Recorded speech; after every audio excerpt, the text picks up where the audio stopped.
We have the distinct honor of having the Development Commission again with us tonight. Sooner or later, you guys are going to have to host us, but it's always a pleasure to have you guys with us, and tonight is no different. Due to the virtual format of today's meeting, I'd like to start by providing some guidelines. We have participants attending by computer and others who may be attending by phone. For all meeting attendees who wish to speak, please speak clearly and pause frequently. State your name each time before speaking. Mute your microphone when you're not speaking. And if you're having any technical issues, try joining the meeting using a different device such as a smartphone or tablet, or use the call-in information in the meeting invite to call back in. So we'll begin with a little bit of housekeeping by taking roll call. And I just want to say on behalf of Planning Policy tonight, a very big warm welcome to our newest commissioner, Kelly Kim. So if staff could take the roll call for Planning Policy Commission. Yes. Can I hear from Commissioner Milligan? Here. Commissioner Lewis? Here. Commissioner Monahan? Here. Commissioner Boyce? Here. Commissioner Kim? Here. And Commissioner Bader, which I see a note that she stepped away for a second, but I will mark her as here as well. All right, thank you, Stephen. And now we'd like to take roll call for DC, the Development Commission. So their staff liaison, please go ahead. So good evening, Lucy Sloman with the Development Commission. I'd like to welcome our two newest members, although I have only seen one of them so far, Eddie Silverman, welcome. So Commissioner Shore is excused. Yes. Commissioner Dillon. Here. Commissioner Price. Here. Chair Brennan. Here. Commissioner Gilbert. I have not seen Commissioner Gilbert yet. She is another new member. Commissioner Ikeda. Here. Commissioner Sanford. Here. Commissioner Morgan. Here. Commissioner Silverman. Here. Thank you. Thank you, Lucy. So first order of business tonight is to approve the meetings for the April 28th Planning Policy Commission. Are there any corrections to either draft minutes provided in the packet agenda? Commissioner Milligan. Thank you, Chair Voice. I have a correction to the Thursday, April 28th minutes in that I had an excused absence rather than an unexcused.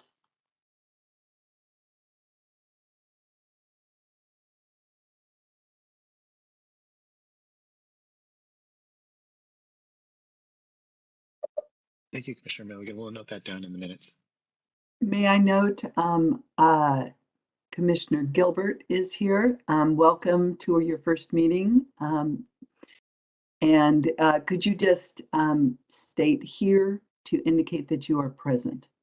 Here, thank you. Nice mic check too.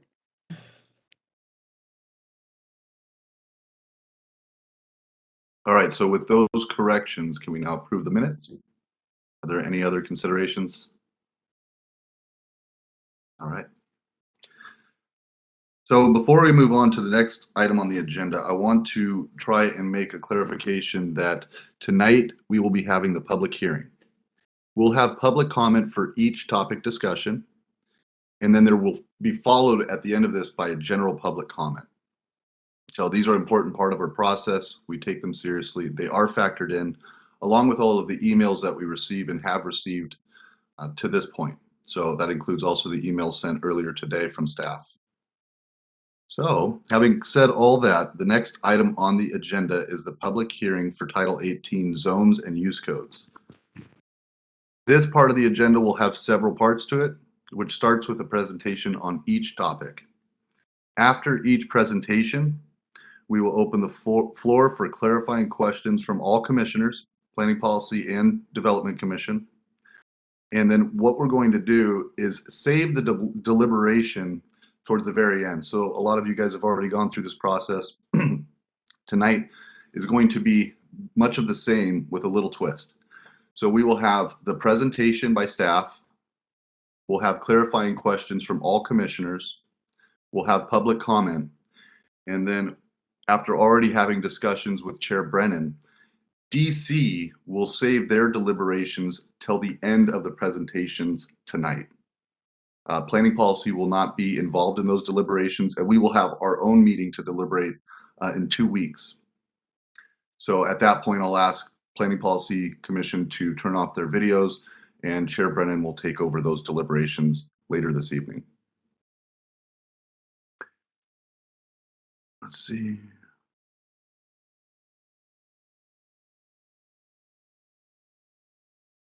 Yeah, once those topics are deliberated, we'll move through the remaining topics in the same order. We will close the public hearing, and then we will continue with the rest of our agenda. So, for the very first presentation, I'm going to turn it over to staff, and we will proceed with the rest of tonight's events. Thank you.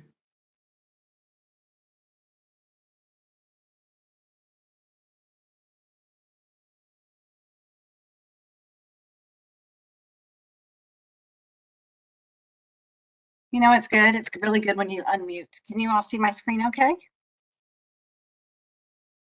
Yes. Okay, great. Thank you.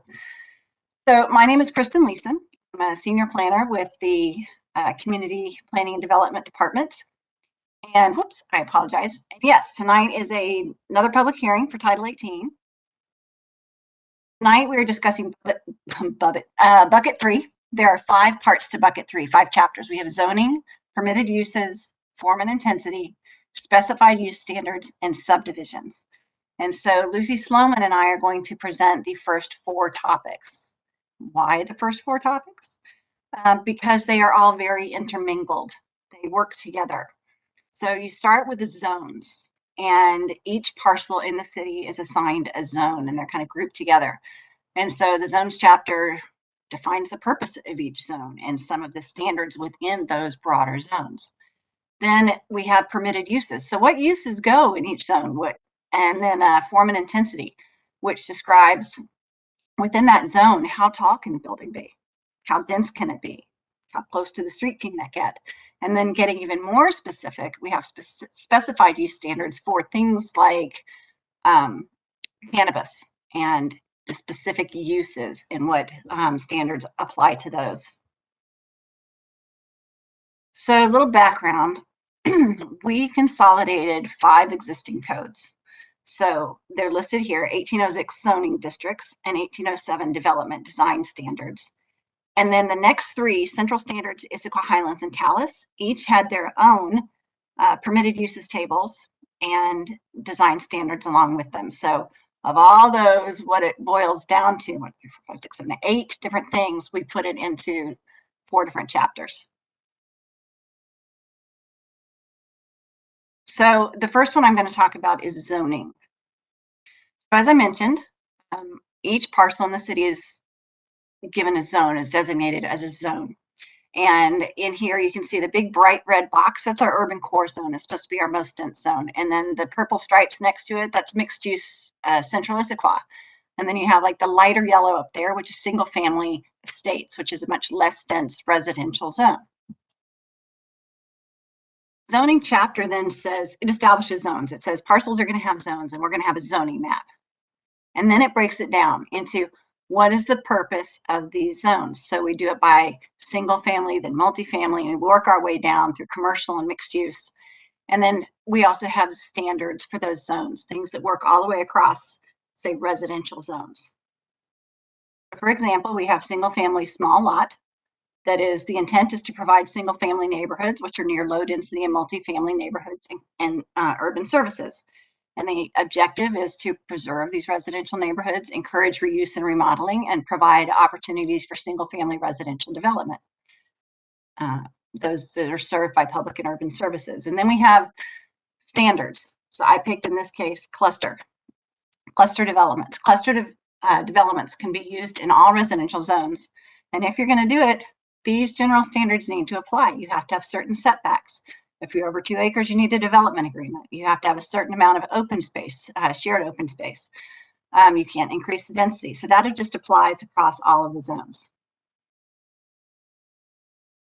So changes that we made here, not many really. We did not change any of the existing zoning descriptions that were in Title 18. At least in 06, we didn't change those zoning descriptions.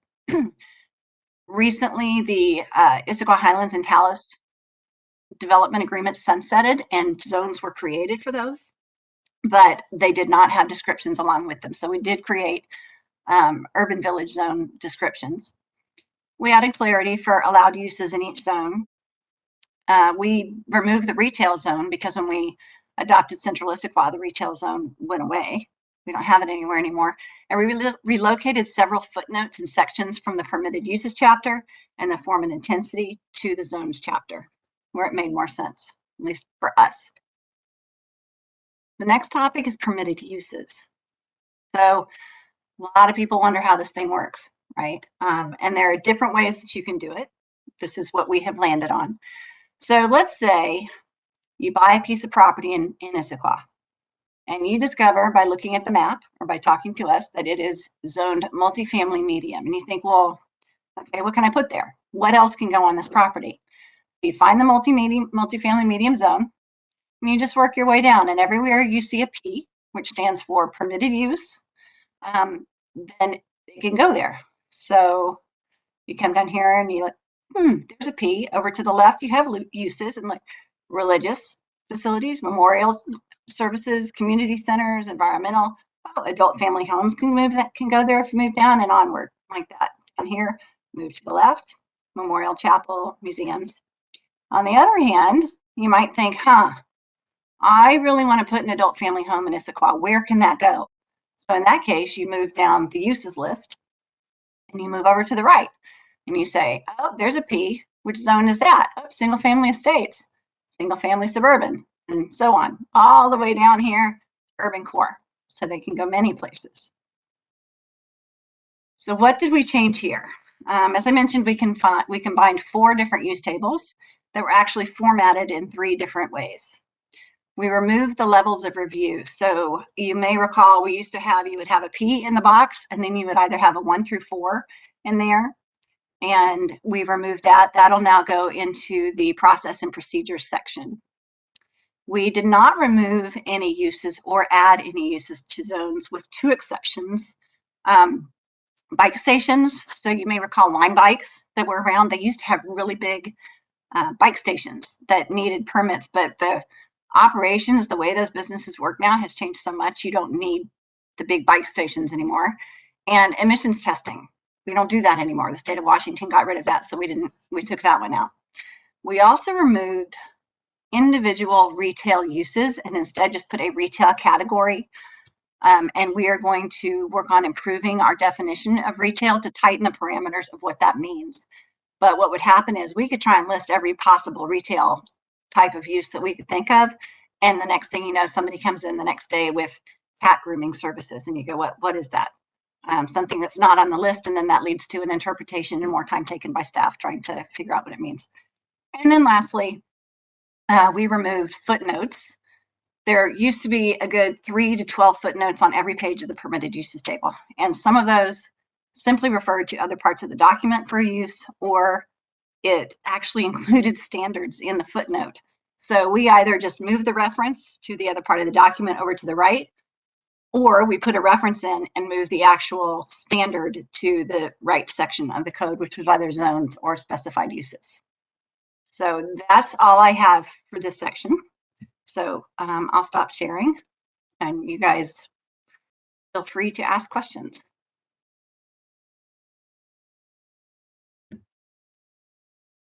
All right. Well, thank you, Kristen. So since this is going to be the first part of the public hearing, I'm just going to go over some ground rules, house rules. For the members of the public joining us, first and foremost, welcome. And if there is anyone from the public that is meeting with us now, we would like or who would like to make public comments, please raise your virtual hand. And to do this, if you're on the phone, please press 3. If you have joined by a computer or smartphone, look for the hand icon. These kind of have different functions with different devices. So one option may be to go to the participant panel and choose the raised hand icon in the lower right hand. It may also be located under the reactions menu or more menu. So hopefully we're getting better at this, but it's still a little bit convoluted with so many different apps and devices. When you are recognized, please unmute your microphone, state your name clearly, speak clearly, pause frequently, limit comments to 5 minutes. And because we have so much opportunity for the public to engage tonight, at the 4-minute mark, I will kindly interrupt and say something to effect of, Mr. or Miss, you have 1 minute remaining. And then when you are finished, please go ahead and mute your microphone when you're done. And for some reason, if you do not respond after your name or your phone number is called on, or if your connection is lost unexpectedly, the meeting will need to proceed. You are encouraged, though, to rejoin the meeting if you're able. Those are the house rules.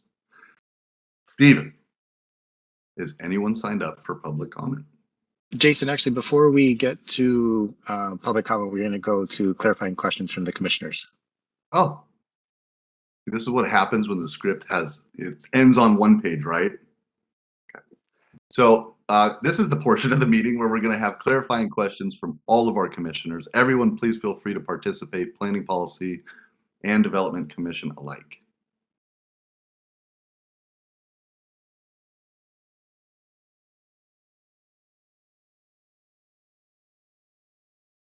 Commissioner Milligan, to start us off. Yeah, you can count on me. This is Commissioner Nina Milligan. Thank you, Chair Voice. I have a question about the material in the packet.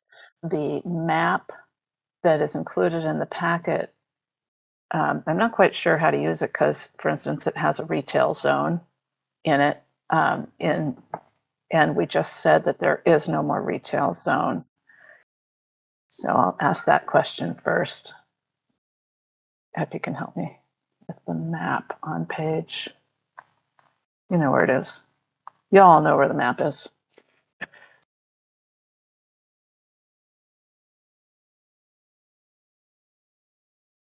I don't. Would you mind? Looks like page 19 of the planning policy. Wait, I think I pulled it up differently. Didn't pull it up from the regular website. Do you know which section it's in? Like zones or? It immediately follows public comment, the summary of public comments in the packet for Planning Policy Commission. It's in zones, Kristen. Thank you. It's in the zones. Okay.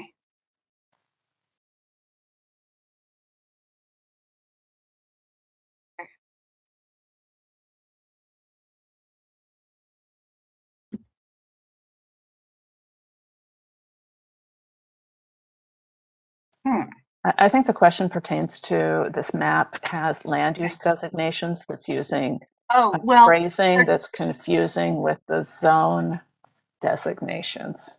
okay. So yeah, there are, I apologize. Let me see. There is a land use designation called, yeah, that's what this is. This is a land use designation map, and a land use designation is an umbrella. And so you have retail. I know it's a little confusing, but maybe when we update the comp plan next time, we can change it. But so we have, I'm going to use low density residential. Low density residential is an umbrella. And under that, you have the different land use designations of conservancy residential, single family estate, single family suburban, and all the low density single family residential zones. So that's just an umbrella. So in that map, that's a land use designation map, not a zoning map. And so, yeah, it may have been put in there by accident. That's what is in there right now is the designation map and not a land use map. I'll follow up. So what would be the zone in the Issaquah Highlands, which is a land use designation called retail, and it used to be retail commercial. because of the type of entitlement. It's actually two different zones. We combined it just for the table because they allow the same basic use, the same uses, but one is commercial, UV commercial, the other one's UV retail. Yeah. But again, UV retail. Yeah.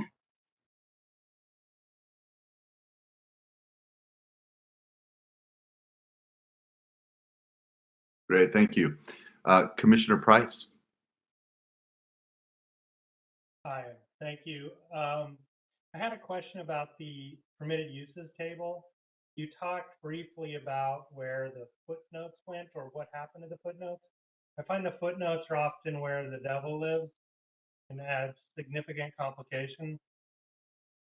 And so could you just repeat what you said about the footnotes and where they went and the nature of them?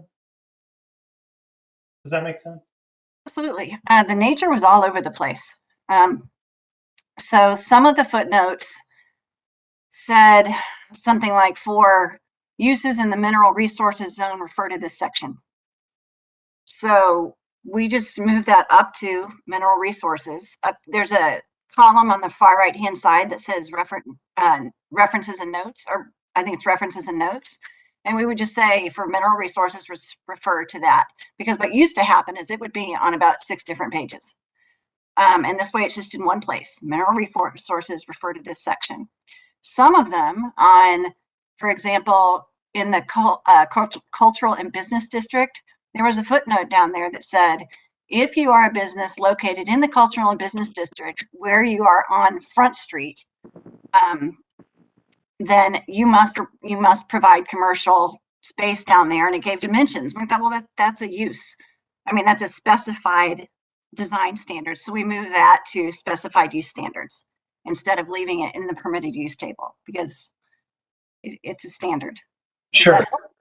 Yeah, that helps. And the reference note column was just out of my frame, so I wasn't seeing that. But then now that I do see it, I love it. I think it's very clear instead of this massive list down below that you're supposed to sort through. But then there's a link in there to another code section. Will that be a hot link that just takes you over, or a pop out? It will be a hot link, but until we get all this cleaned up, and I forgot to mention, I recognize that there are some errors in the permitted uses table. We had to take that thing back and forth between the Excel file and the Word file, because you can't format in the Word file. And so there are some things that need to be cleaned up in there, but once we get it all done, yes, when it is up on live, there will be links. Perfect. Yeah, I really like this. It's very clear. Thank you. You're welcome. Thank you, Commissioner Price. Commissioner Lewis. Thank you, Chair Voice. I do have the Commissioner Joy Lewis speaking. I do have a couple of questions, and I'm going to start with a couple easy ones that are about numbers. I'm looking at page, I'll go with an easy one too. On page 24 of 30 in the zones, I'm looking at the community facility standards, Kristen.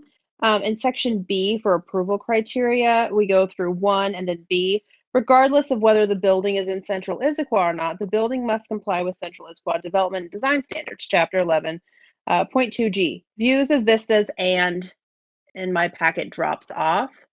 I'm curious what our and is.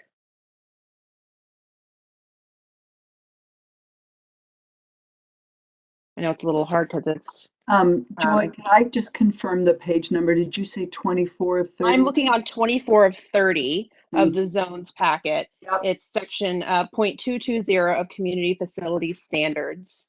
I then go down to point 9B, and then 1B of that. And I just drop off to the and I didn't know if you knew what the and was. It could be a typo, but I was actually assuming it wasn't a typo, and it was just that there is an and.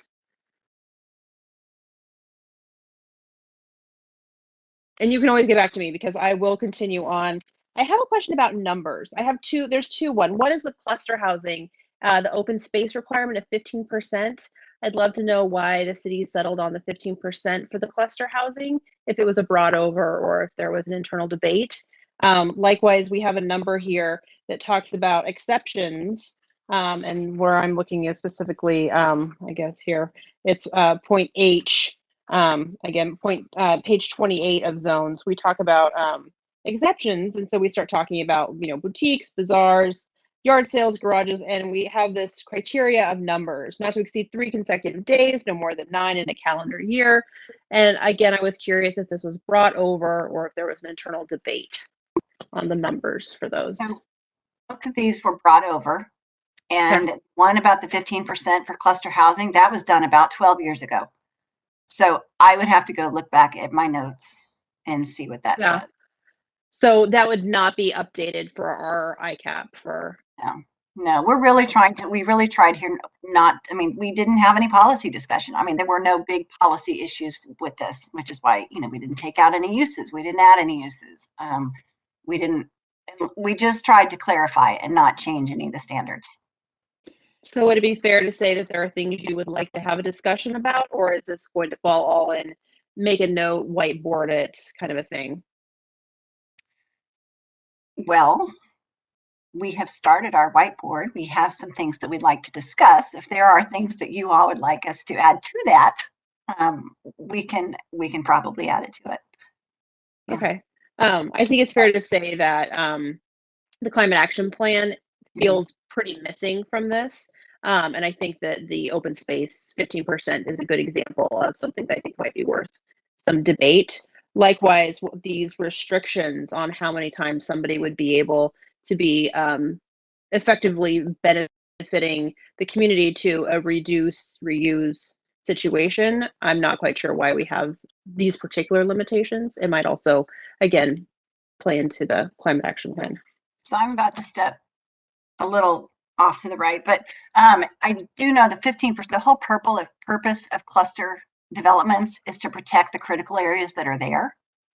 Yes. So that those don't get torn down. You can have much smaller lots on a site so that you can protect those critical areas, which is why the open space is only 15% that's required there. I mean, that would be a thought as to why it's that small. But that is the purpose of cluster zoning, is to at least to protect the environment. Okay. My last question, and if you'll humor me, is, yeah. Can I answer a couple of the other questions first? Please, Lucy, thank you. So I think the vistas and is probably something came after that and got moved, and we just lost removing that word. I'm not 100% sure, but I know that it is not, that wouldn't be surprising. In terms of the garage sales, the page 28H on under zones, I think that I think there's a good healthy discussion that could be appropriate, maybe not as part of this, but into whiteboard about what is the appropriate amount of garage sales to encourage the kind of reduce, reuse, recycle. However, I live in a mixed neighborhood in which some people choose to use fake garage sales to run businesses out of their home. And so I think that it is worth thinking about how much a neighborhood would be comfortable tolerating. Every weekend, 3 days, people, someone running a business out of their garage, for instance. So I think it cuts both ways, and it's just a question of what's the right balance point. I completely agree. I appreciate that. So in future discussions, we can talk about whether or not that's a whiteboard situation. So I appreciate kind of understanding that. My last question is a little bit hairier, and I'm going to play devil's advocate for a second on something. And please correct me if I'm wrong. Can I start out saying, I believe, and I want to refer to section 210, which is the mineral resource zone. My question is, why don't we just get rid of these 3 pages and completely ban it? We don't allow it because right now we only have one current use for it. There's with Lakeside Industries. We have a development agreement that would supersede any code. Unless, of course, we find some sort of very rare earth mineral in Issaquah, in the future, we could always open this up into our code. But it's my understanding that we don't have any desire to continue this practice in Issaquah other than where it is currently being done. So I'm curious why we spend an inordinate amount of time talking about how you could do it. So actually, the mineral zone is outside the development agreement. The development agreement is for the portion of the property that is going to be reclaimed over time as the mining activities are extinguished. But the portion of the property that continues to be used for mineral processing or other construction materials is outside of the development agreement, and therefore these rules apply to that area. So the argument is that down the line, we're going to need these, but it's my recollection that that property you're talking about, as extraction ceases, it will be turned into multifamily homes, if I recall when it last came before our commission. So that is true for the part that's under the development agreement, that it would be a mixed-use neighborhood from Highlands Drive most of the way down the hill. But the part that's on the valley floor, closer to East Lake Sammamish Parkway, continues to process and produce construction materials. Some of it is on site, using materials that are on site. Sometimes it's reprocessing other materials. And I will say that there's a case to be made for having this close to where work may be taking place so that there's less driving taking place to support construction activities in our community. Okay, thank you, Lucy. And thank you, Commissioner Lewis, for that great attempt at turning that last part into a question. So, all right, moving on. Commissioner, where'd that go? Commissioner Sanford. Thank you, Chair Voice. This is Richard Sanford, Development Commission. And I guess I have a higher level question about the process that we're using tonight. In the past, when we've joined you, sometimes it's been specified pretty tightly what you want from us on the Development Commission. This discussion tonight seems potentially pretty far-ranging. So I was wondering, in terms of our process, is all of the content in the packet fair game, anything that's substantive? In other words, questions on the level of Commissioner Lewis's just a moment ago, but not necessarily every spelling or inconsistency, okay? But in terms of substantive content, did you want questions across this entire packet on substantive issues like that? Because at least I've been able to note quite a few issues like that. And did you want those submitted section by section as we move through? Or is this our opportunity to raise all of those questions? So we are looking for substantive questions across the board, but right now only on permitted uses and zones. And then we will move on to form and intensity, and just to try and break it down into smaller chunks so it's easier for us and for the public to comment on it. But yes, everything is fair game. Okay, so we're only on 18,400 right now, correct? And 18,402.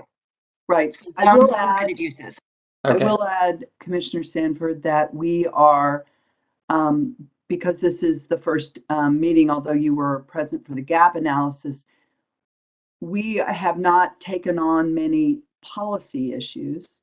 And so there may be things that you would like to bring up, but I don't know whether we will be able to add new policy topics Right. at this time. Right, that was my understanding too, that policy is really outside of the discussion that we're having this code update. It's largely about reorganizing and eliminating redundancy and so on, correct? It's certainly in these 4 chapters, yes. Okay, well, in that case, I could proceed with my questions on 18, on the first section, if you really want to ask that. And in interest of time tonight, I think I'm going to try to stick to the top levels that I see, and maybe I have some that I can send to Kristen after the meeting, you know. Okay, so 18400 060, that's page 5 of 30. So I'm looking there at DU values, and I assume that those are max values, is that right? I am getting, you're looking, I'm sorry, which page? Oh, Okay, so yes. on page 5 of 30, 18400 060 single family, Mhm. there are DU values per unit there. I assume those are max? Yes, they are. Okay, so my comment would be to add max there. Okay. On page 6 of 30, D, single family small lot, it says in there appropriate areas for this zone include those neighborhoods which are currently medium density single family. And so my question is with the word currently. Currently, I guess, won't apply in the future. So I wonder if we want to recast that in some way. We could, I think that will come up when we start to look at the increasing diversity in single family zones. I think we'll have to revisit some of these. Okay, yeah, and I guess what I was noticing there was if this becomes part of the standing code, would, you know, currently would lose its meaning, I guess. Okay, good point. Okay, and F, page 7 of 30, urban village single family. Whoa. Yeah, I'm trying to get there. 730. Commissioner Sanford, Yes, for these kind of clarifications, right. I'm wondering if these might be best emailed in. I mean, they're important clarifications to language, but they may not require answers and responses tonight. What do you think about that? Would you No, be I think that's really good. That's exactly the kind of guidance I'm looking for. So there are others that I think are a little bit more substantive. So I'll scan down my list here and see. Yeah, no, that's very helpful, Lucy. I appreciate that. I had a question about that page 7 of 30, F urban village single family, because I think that this may be new or it's ported over from urban village documents. Onto urban village, it says that UVSF0 does not have development capacity for any units. I'm not that familiar with the development agreements for urban village, so I was wondering what that is. What kind of lot could have development capacity for no units? access tracks, a garage, sometimes a park or open space. So it's most property has zoning. And so the way that the replacement regs were handled was by giving them, and when they couldn't be developed for use, they were given UVSF0. Okay, got it. Thanks. Let's see. Several of these I'm just going to omit. Okay. 18400 140 commercial. That's page 15 of 30.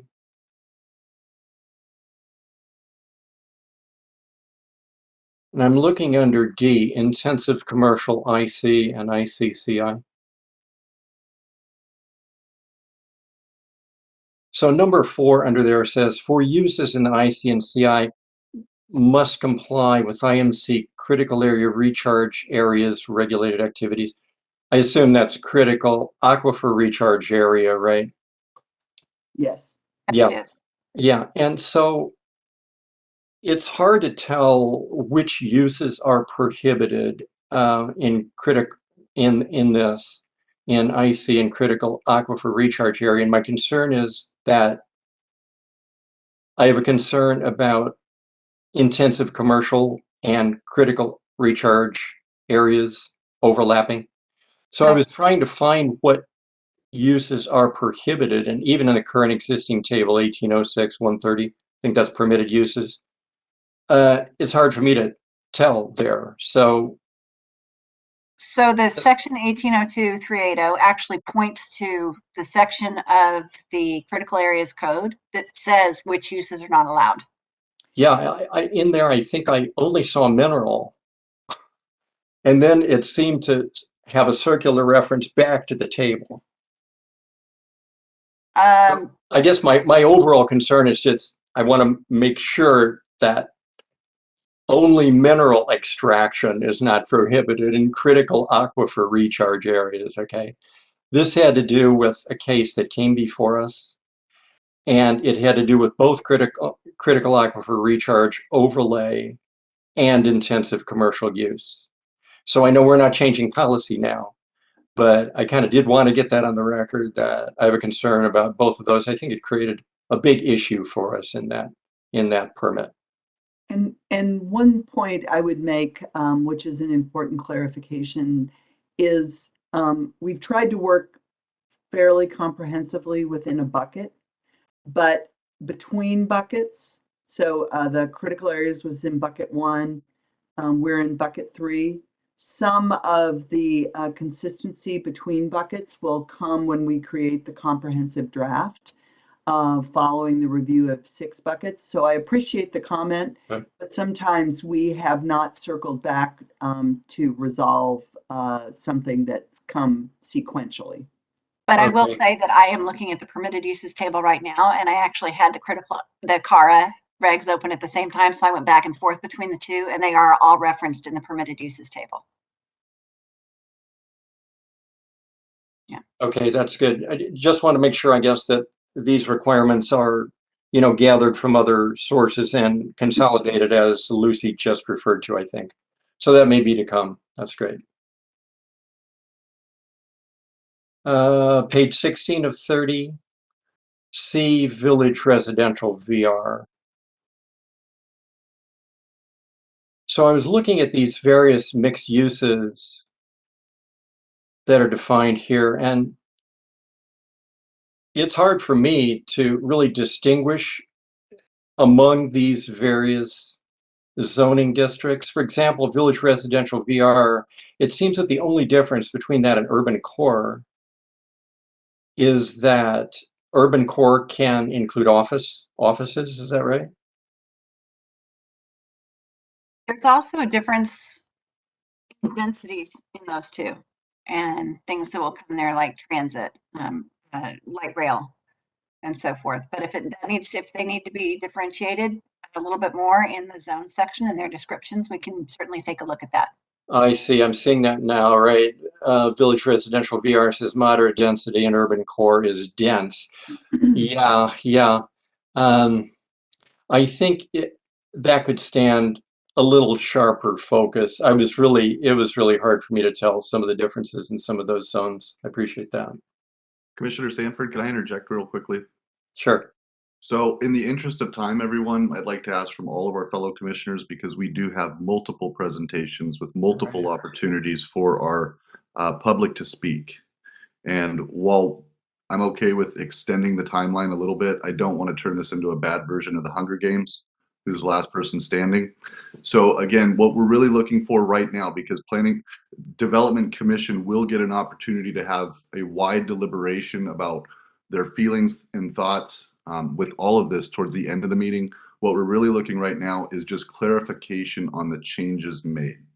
You guys will be able to have a substantive discussion towards the end.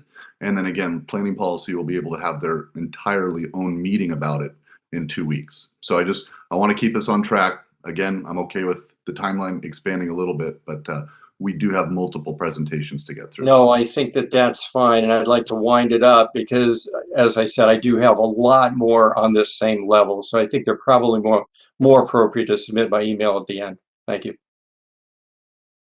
Great. Thank you, Commissioner Sanford. Just a note too. I'm sorry, excuse me, Jason. Just a note too, we're also available if you wanted to call us and we can meet and go over it in person as well. That's an option too.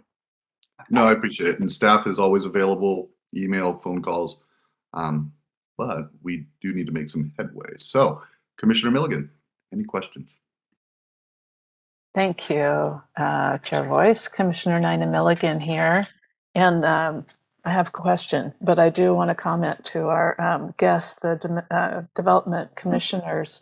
During deliberation, I sure hope we get to hear the important things that you have to say, because it's very helpful to us and sometimes easier to follow and for the public to hear when we get all that deliberation tonight. So I'm trying to stick with questions right now.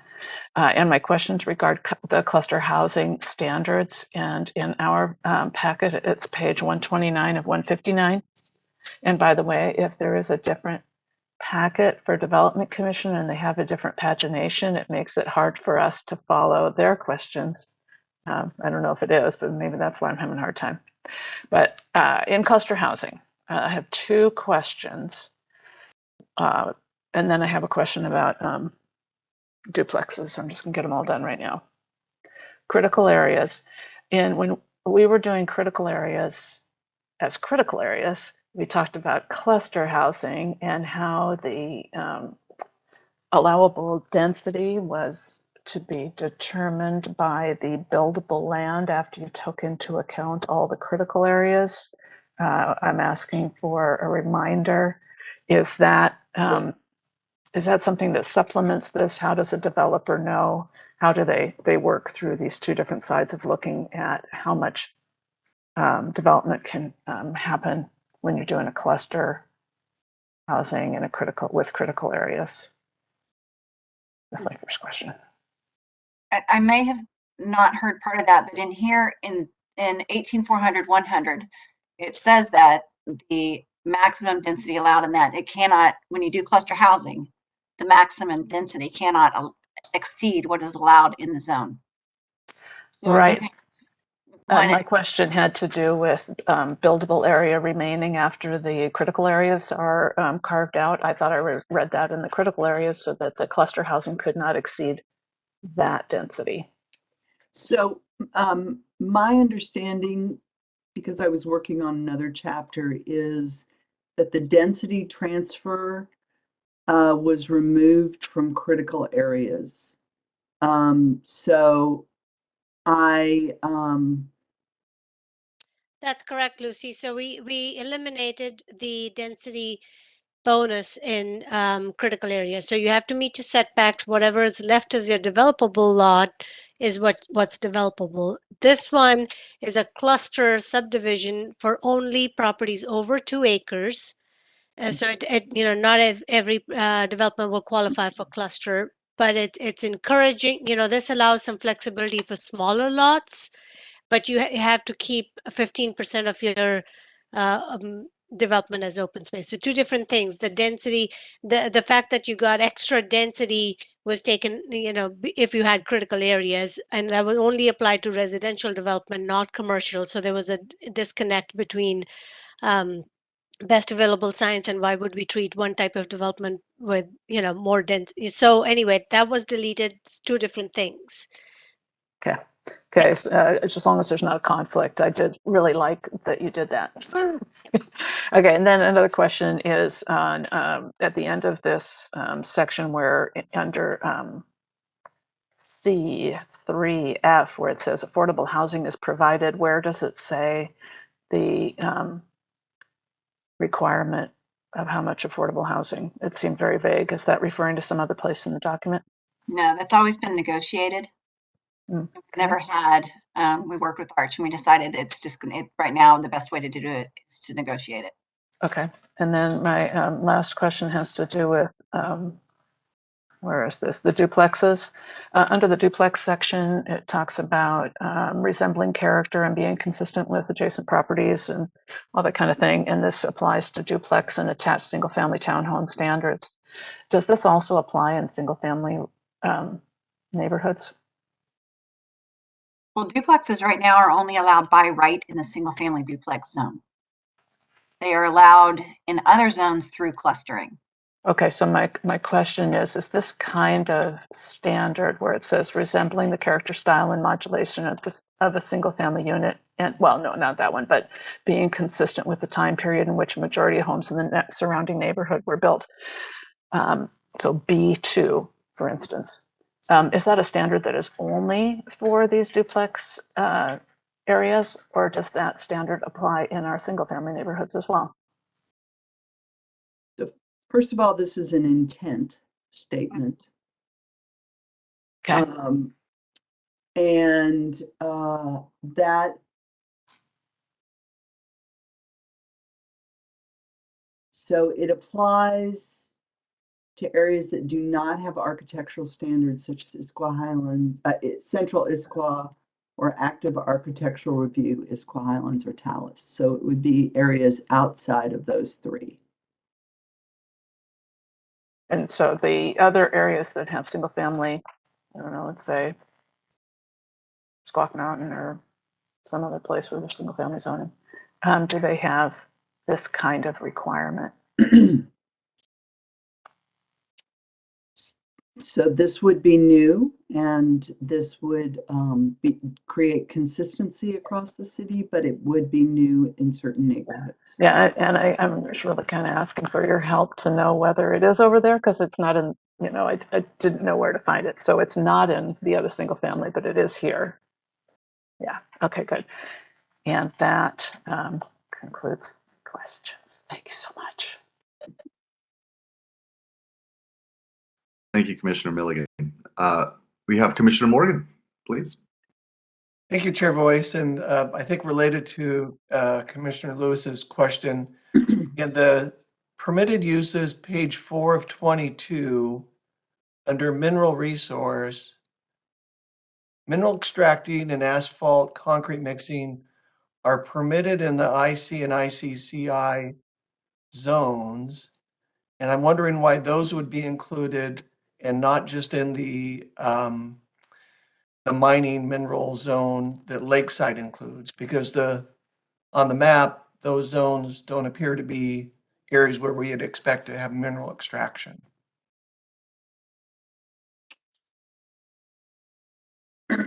My understanding is that these were carried over from the existing code. And IC is adjacent to mineral.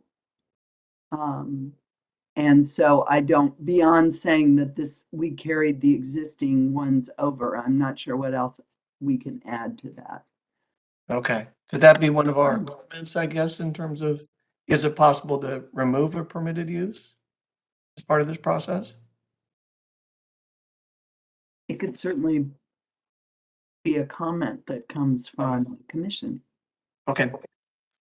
And then also on page 4, wondering why we, for the attached single-family dwellings on individual lots, why would those only be within the urban villages? This is one of the challenges of that I'll talk a little bit more about. Issaquah Highlands and Talus have a lot of townhomes and duplexes and things that are on individual lots. Elsewhere in the city, for instance, the single family duplex zone, you would have one lot with two houses that are built as a duplex. But frequently in Issaquah Highlands and Talus, they're built on fee simple lots, on individual lots. And so this was the way it was written in the replacement regulations, and this is one of the things that we want to spend a little more time looking at going forward for consistency among zones. And so is it possible that it could be something that could be expanded to other single-family zones in the city? Again, I think we were just carrying forward Yeah. what were in these various documents. We're learning things as we look at that. And we are studying the urban villages because we're trying to create a little, simplify some of the tools that got carried over for consistency with other zones. So that's an interesting question about which way these things carry forward. Is it offered more widely or not. Okay. You know, Thank you, Lucy. we got the grant to increase diversity of housing, and that could be a type of housing that we look at when we do that as well. When we start implementing that. Okay. Thank you. Those are all my questions.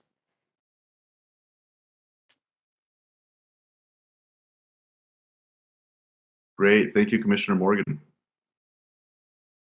We get to do this all over again a few more times. So want to thank the commissioners, and because in the interest of time, I will not bore you all with the same spiel about public comment, but we are going to open up for public comment in the public hearing portion of tonight's meeting. I'll just reiterate that we do ask the public to please limit their comments to about 5 minutes, and at 4 minutes, I will politely interrupt and just mention that there's about 1 minute remaining. Stephen, do we have anyone for public comment? We do. I heard from Brooke Lang before the meeting. So Brooke, I'm going to unmute you and make you a panelist. Brooke, did you still want to speak on zones? Yes, can everyone hear me? Yes, go ahead. Okay, great. Thank you for the time, everyone, for being here. I will actually be quite short on this. I've turned in 2 items that I would like looked at under the Title 18. One of them had to do with the auxiliary dwelling unit that we have on that, and another one had to do with property lines. So the easy one is probably the property line one. It has to do with, I want to be very specific about this. It has to do with Lake Sammamish waterfront only. So what I wanted to make clear on that is this is not for this is not for a river waterfront or anything like that. So if you start narrowing things down and saying, so you're talking about property inside the city of Issaquah that is on Lake Sammamish only, that's not a lot of places, not a lot of homes. And then the second, and this is all because the current Title 18 rules do not, it does not account for this situation. This is why this is turned in, is because under this unique situation, there is no accounting for it on how to handle it for Title 18. So what this talks about is, and the way this was written out is, the waterfront, I think every single person would say, is usually the rear property line. I don't think anybody considers the waterfront the side property line or the front property line. But the problem is the way the Title 18 is right now is it designates a driveway as your front property line. So technically speaking, in this situation, if a driveway enters the property, the ingress and egress to the property on what you might call the 90-degree property line or the side, what you'd commonly think is the side property line, it makes that the front. And so the problem is it makes the waterfront line the side property line.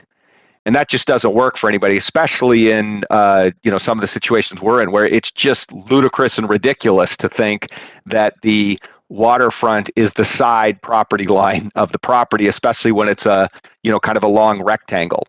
So this fixes that by saying that if the ingress and egress to the property / the driveway is on one of the, say, side property line, then the lot owner would have the authority to choose the other sides, making the waterfront what you might traditionally say the waterfront line or rear.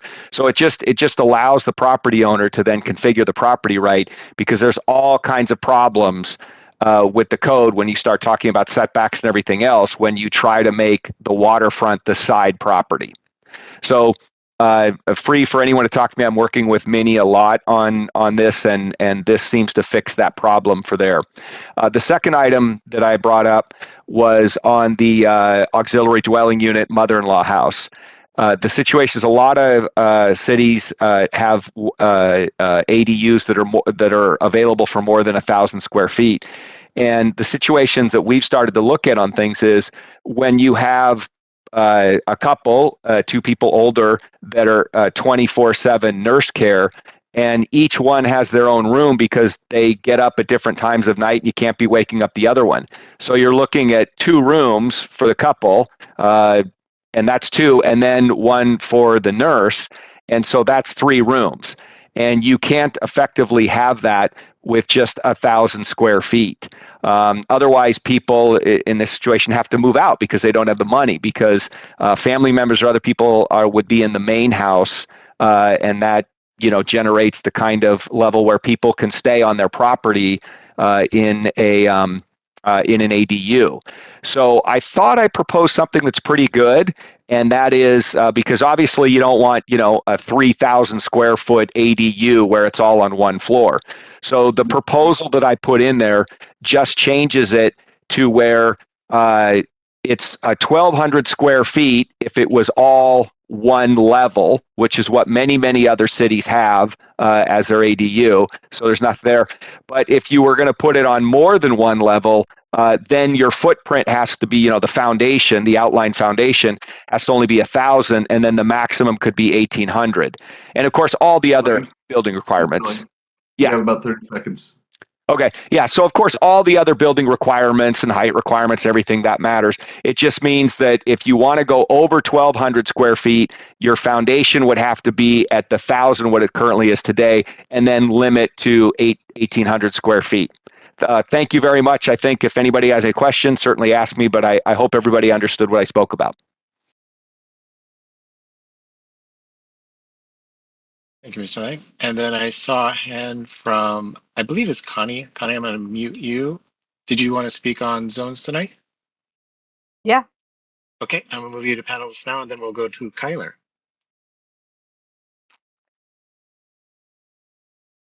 Okay. There's my. So Connie Marsh, I live up on Issaquah. I sent you an email, but this is a little different. I've been for utility member has been my lens. So I went through 3 different scenarios. One was a community facilities scenario because we had a while ago people wanting to put a private tennis facility in community facilities. I looked at a doggy daycare because I have one of those right next door to me, which is very interesting.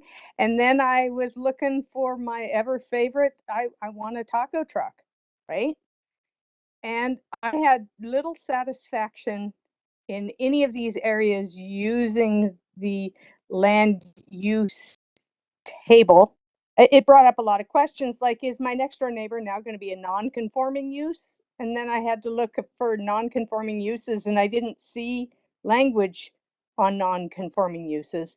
I didn't see information on private facilities in public parks, and anywhere I looked for restaurant or temporary uses, I didn't see anything that looked like it could be a taco truck. So batting 0 for 3, I decided that perhaps some things were missing, and there needs to be a way to better go through all of the uses to understand if we're getting to the things that we actually are going to need to have, because I think these are all sort of common things that will happen. So that is one.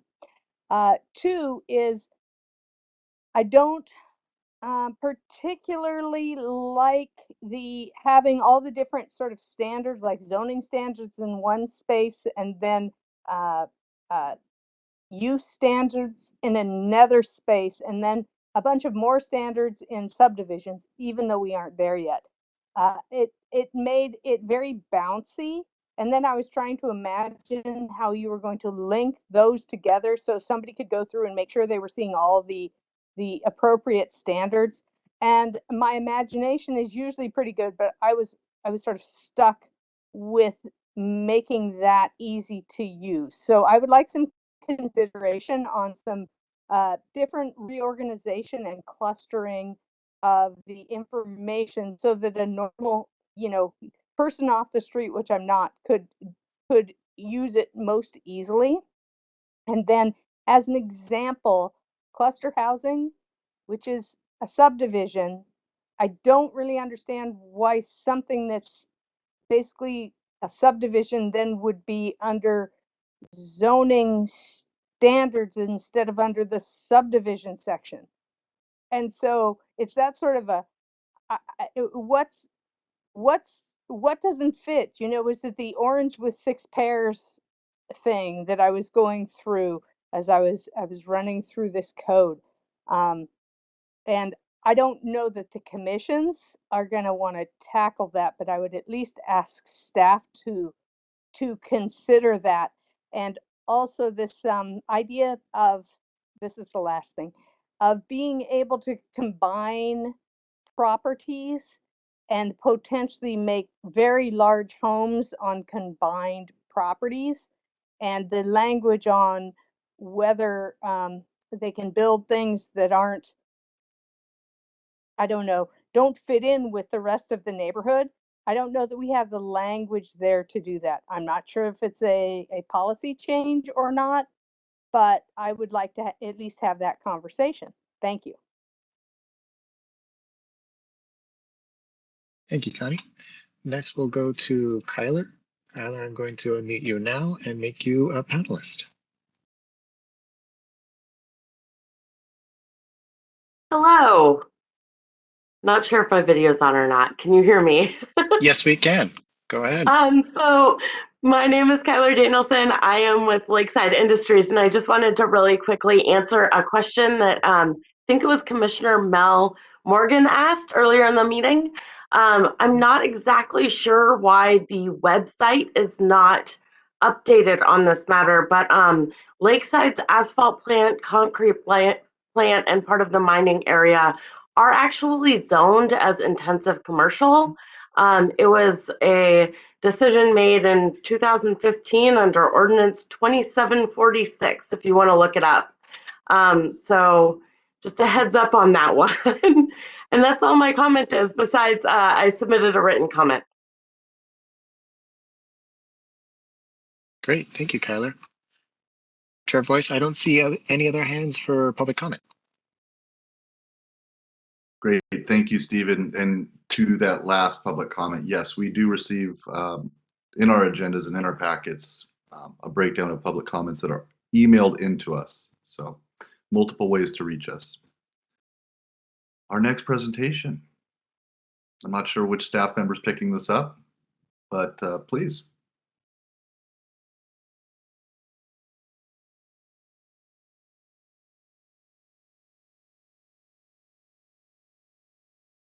I forgot to unmute before I made my screen really small. So good evening, Lucy Sloman, current planning manager. I just put repeat the slide that Kristen showed. She has talked about zones and permitted uses. Remember, zones is essentially the sorting hat for you Harry Potter fans in terms of grouping properties that will have a similar character. Then there's permitted uses and form and intensity. I'm going to speak about form and intensity, which is, about how big buildings can be, density, building placement. And then I'm going to talk about specified uses, which is separate from zones, and it's about additional standards that apply to a specific use. So first, form and intensity. I'm going to do this via examples. First example is an addition to an existing home in single-family small lot. So the standards are placed down here. Where you see gray, that means that those particular standards would not come into play for this particular action. The reason is, for instance, the density, the lot size, and the lot width were already determined when the lot was established. So this would be related to subdivision, which many will talk about later.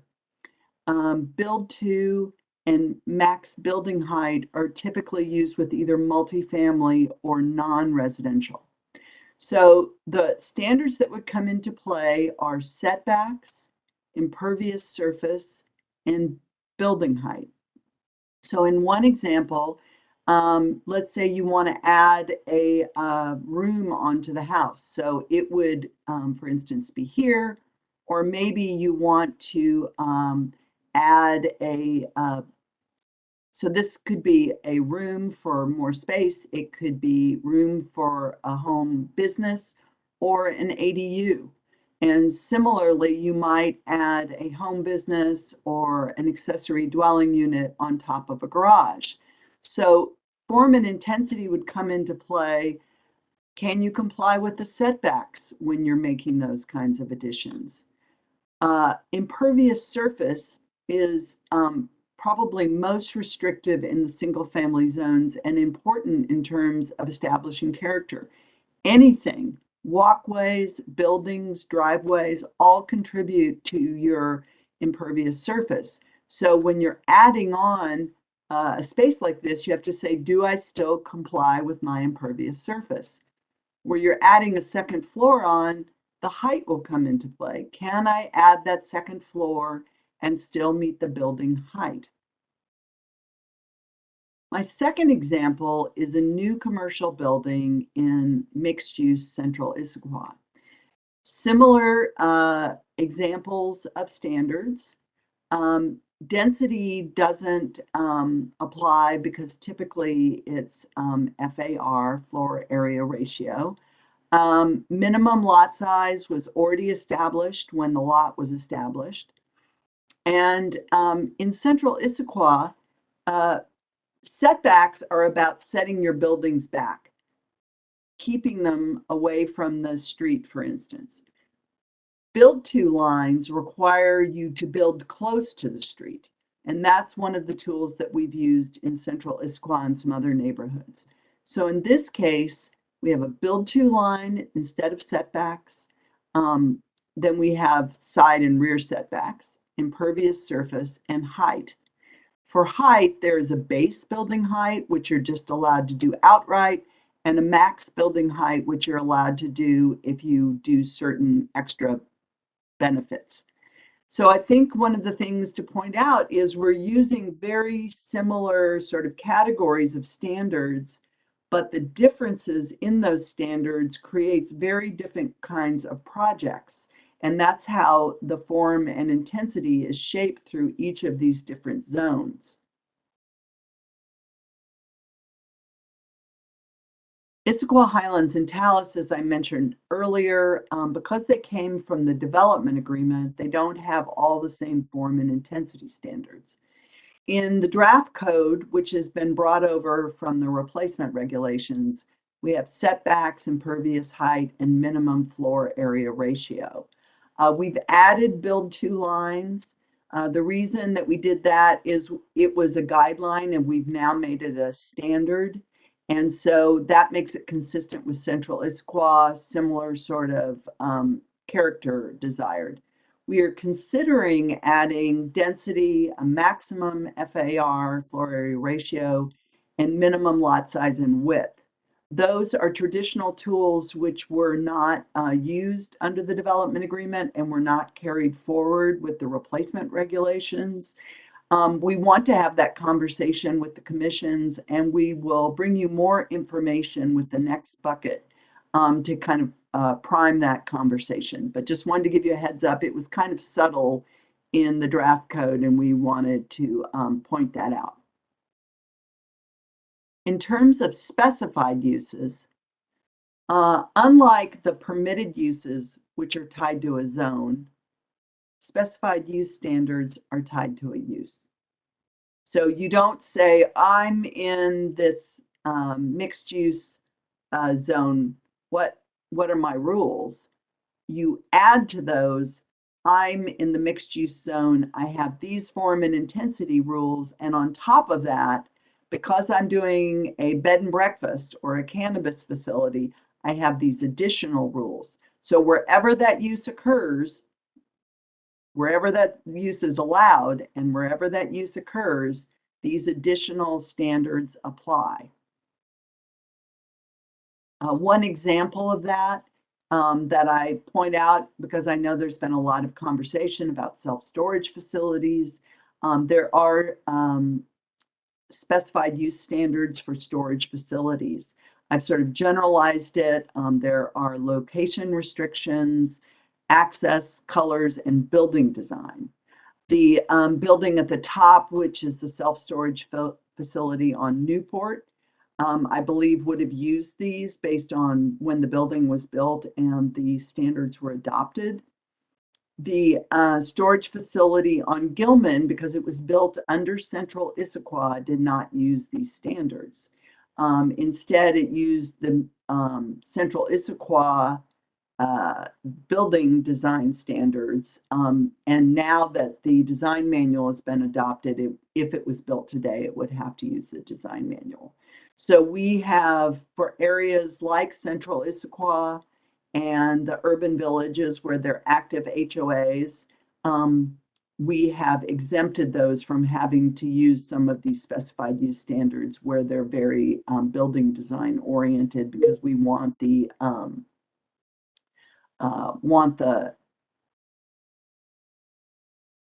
uses to follow the manual.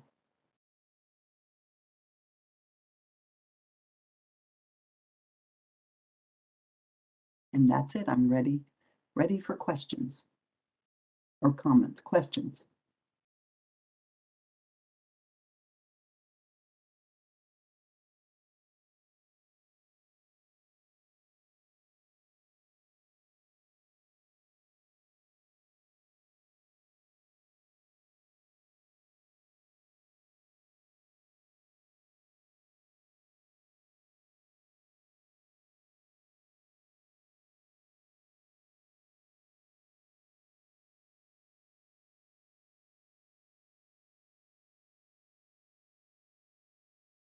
You're muted, Miss Milligan.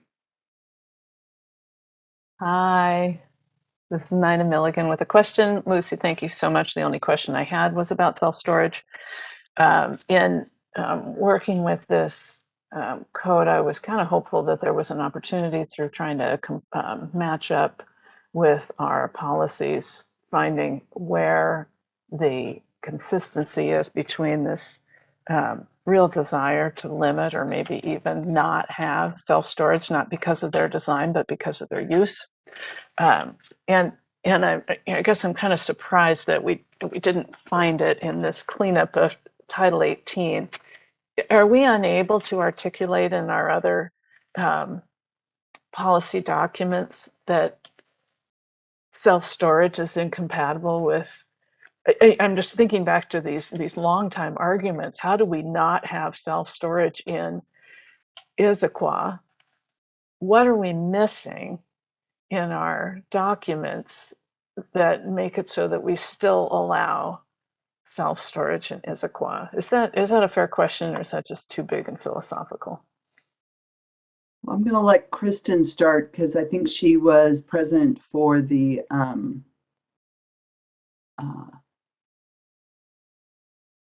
original That was a discussion that took place probably about I can't remember, 2016.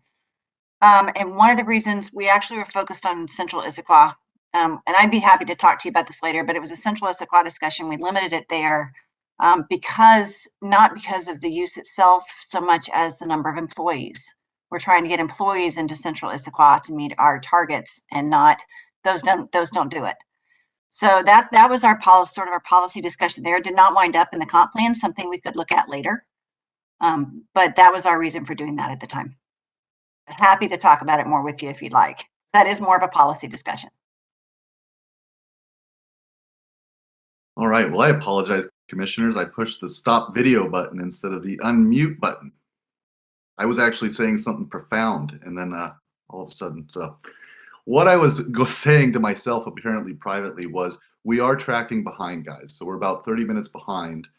The one thing I would ask from all of our commissioners is, to the best of your abilities, please try to keep the questions as clarifying questions as far as the changes that you're seeing in the code. If possible, try and leave. I know everybody needs to have a little bit of context in order to provide it to staff, but if everyone's done their homeworks, we should kind of know. So going to try and keep that portion down a little bit, because again, happy to go over time a little bit, but if we have to, we can always schedule another meeting, but if we can, it'd be nice to get this done tonight. And again, we're already tracking about 9 o'clock versus 8:35. So just wanted to put that out there. We have a question for Commissioner Brennan. Chair Brennan. Thanks, Chair Boyce. So, Lucy, I kind of lost track a little bit on the use standards and what governs. So we have specific design standards for and use the storage. So the self-storage is one example, and then we also have building design standards in some parts of the city, like Central Issaquah. So now that we've got two different standards that could apply to a project, so how is that reconciled in the code? So so I think two important clarifications. One, many of the specified use standards are not about the building design. So for instance, cannabis is a lot about operations. But you're right that self-storage is, predominantly about building design and less about operations. And we excluded ones that were more building design oriented. We excluded areas that have architectural standards like the design manual, or where there are active HOAs like Issaquah Highlands and Tallis. So in that case, those standards would govern, not the specific use standards when it came to architectural. Okay, that's helpful. Thank you. Thank you, Commissioner. Commissioner Lewis. Thank you, Chair Voice. My question, Lucy, is regarding specified use standards, Article 2 standards, 504.050, and I'm on what page am I? 16 of 18. Again, for the specified use standards. I'm curious about point 2 for underground communications and electrical. The wording says greatest extent practical. I'm kind of confused on the language. We're talking about all zones? This is now the preferred source So I across the believe board everywhere? this was all pulled over from existing language. We were trying to clean up some of those practical and feasible phrases because it really becomes a big negotiation. So thanks for pointing that one out. I'm curious, are we thinking about adding language that talks about like outside of the floodplain, or linking in Mm. more updated language regarding that? I don't know about outside the floodplain because we aren't prohibiting construction in the floodplain. There are just standards that have to be met if you are building in the floodplain. I'm a little confused, I think, about where we're trying to say where we want things buried, where we don't want things buried. Oh, I see. Currently, the wires have to be underground in general in the city. Most equipment is not underground. A lot of dry utility purveyors like gas, electric, cable will not do a lot of stuff underground because of flooded vaults. Mm-hmm. Okay, so I haven't missed a change in language, even though this is pretty heavily, this is what we prefer. I think this pulled the existing language over. Okay, thank you very much, Lucy. I do want to make a quick comment to say that Commissioner Stanford brought up a really important issue with previous permits that have been before the DC. I know in our gaps analysis, we talked about hearing examiners and re-examining the role of DC. I think it's extremely important when talking about form and intensity, and specifically when we go through our specified use standards. I would love to be able to hear later on in a discussion when DC has the opportunity to hear from you guys about how you really see this being brought over and changes that may or may not need to be brought. So thank you, everyone.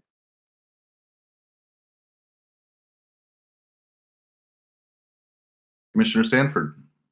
Thanks, Chairman. Richard Sanford, DC. Only one point. Lucy, you'll be sad to hear.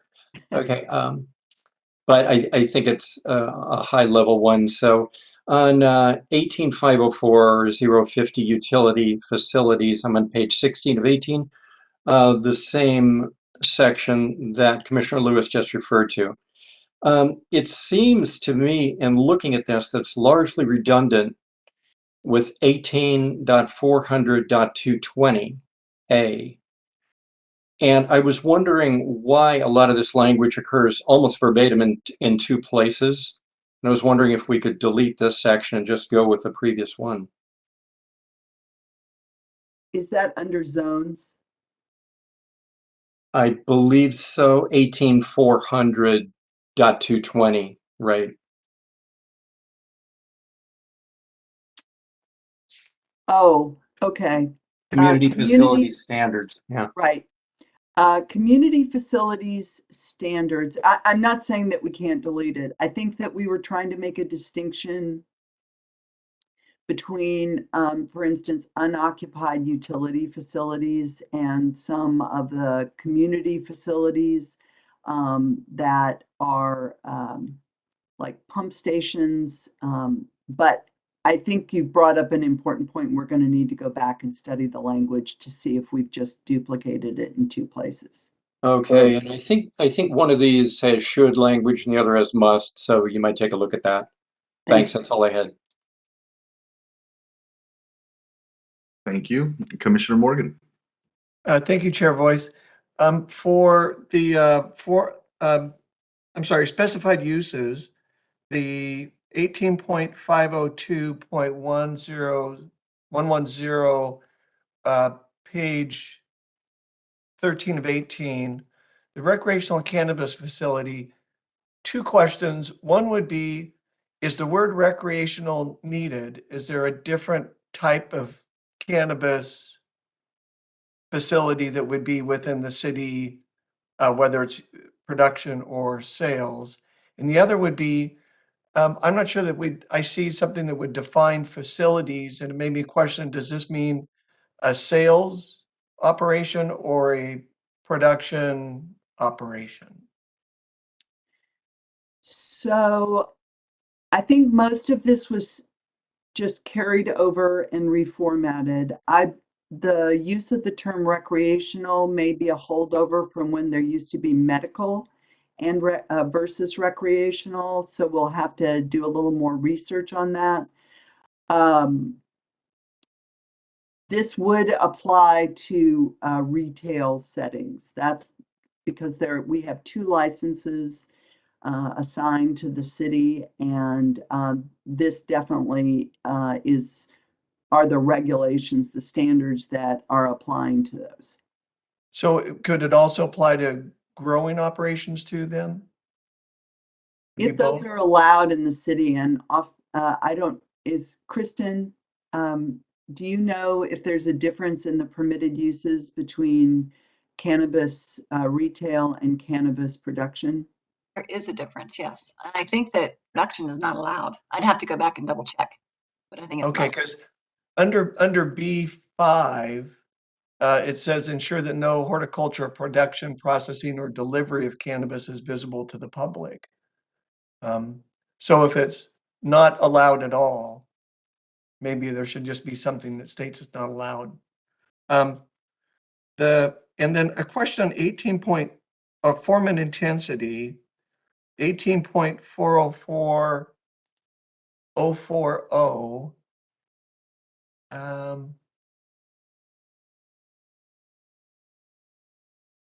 Density. Sorry. Well, the question is, I have to get back to it, but how is native soil defined?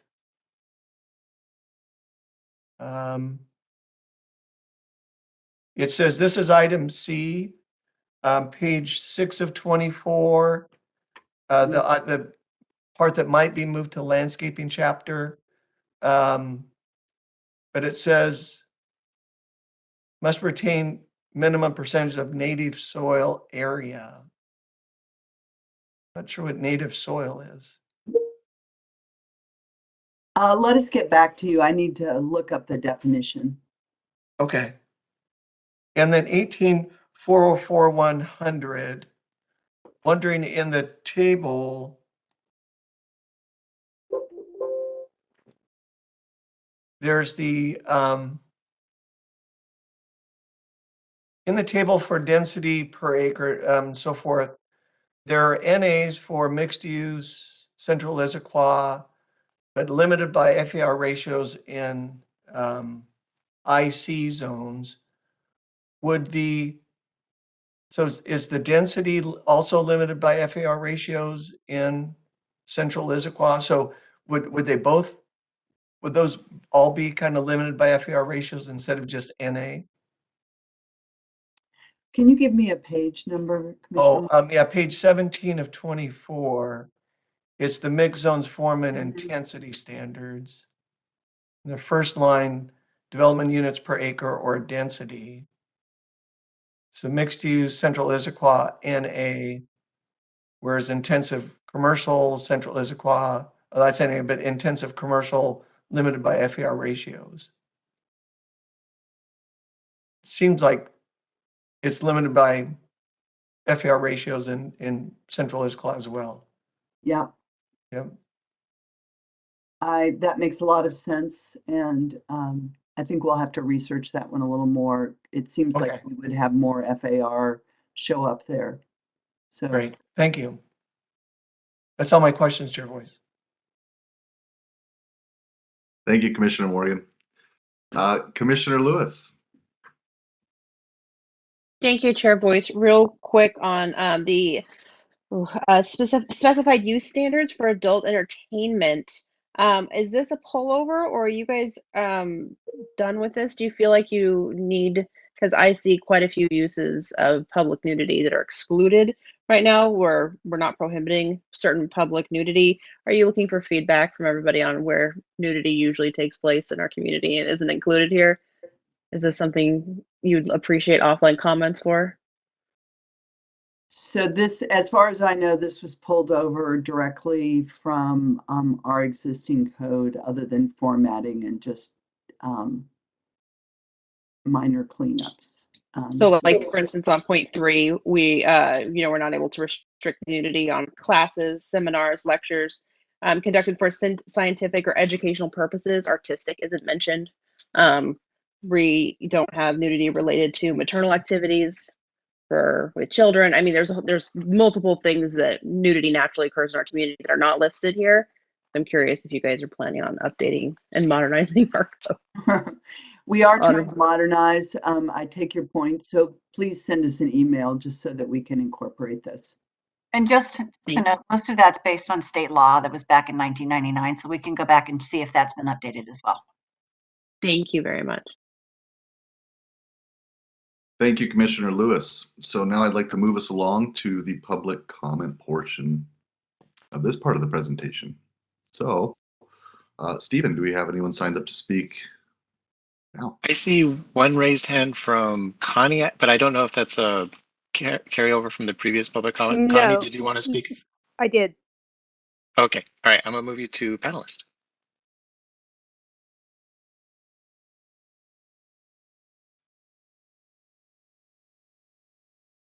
Right. So this is Connie Marsh again, up on Squawk. So the form and intensity chapter was so good as to be almost a thing of beauty, because I had very few comments on that, which is so rare that y'all might faint. I did have one comment in that I appreciated the addition of the impervious surface ratio not being set in stone, because you also have to follow the other criteria for things like landscaping and tree preservation. So if it says 80% impervious surface allowed, that you will not necessarily get that, because you do have to follow the other codes. I think it could still be a little clearer and louder, but there you go. It's better than it was before. And then I want to follow my doggy daycare section to the more specified uses, which was where I read that there's language there that I'm sure is just a carryover, but it also includes a process deviation where you could have just fences as long as they were approved by staff. And so I don't know if that's in other places, but it does seem to me that that this would not be a place where you would start talking about deviations. I don't know if we're going to have a deviations chapter, but right now you don't really have a process for deviations in this. So does this just mean you chitter chat with staff and they say, yeah, we like that fence, and go forth? So if things like that could be tidied up, that would be helpful. Thank you. Great, thank you, Connie. I do not see any other raised hands for public comment.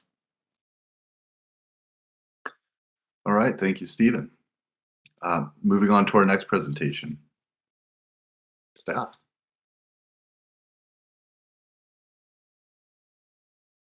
Good evening, everyone. So let me share my screen. And let me know if you all can see my.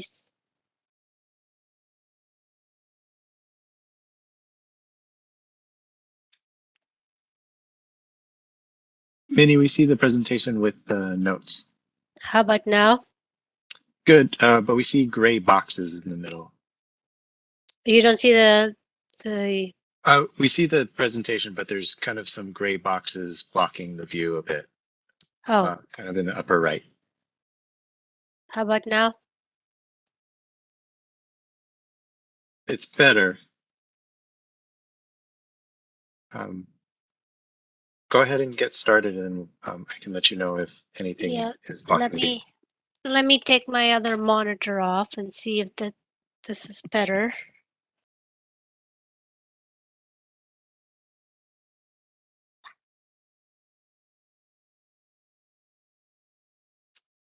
Is it better now? Let me share again. Sorry about that. Okay. So let's try that.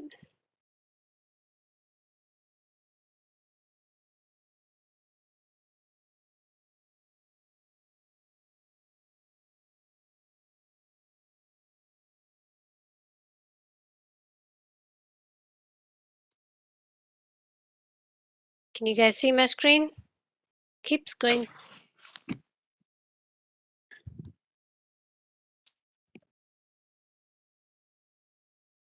Okay.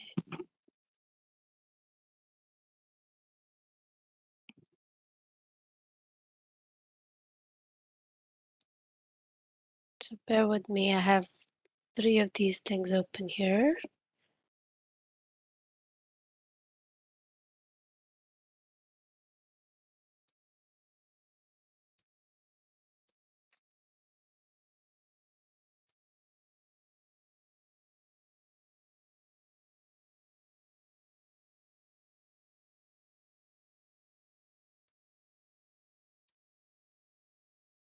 Okay, any better now? Okay, great. Perfect.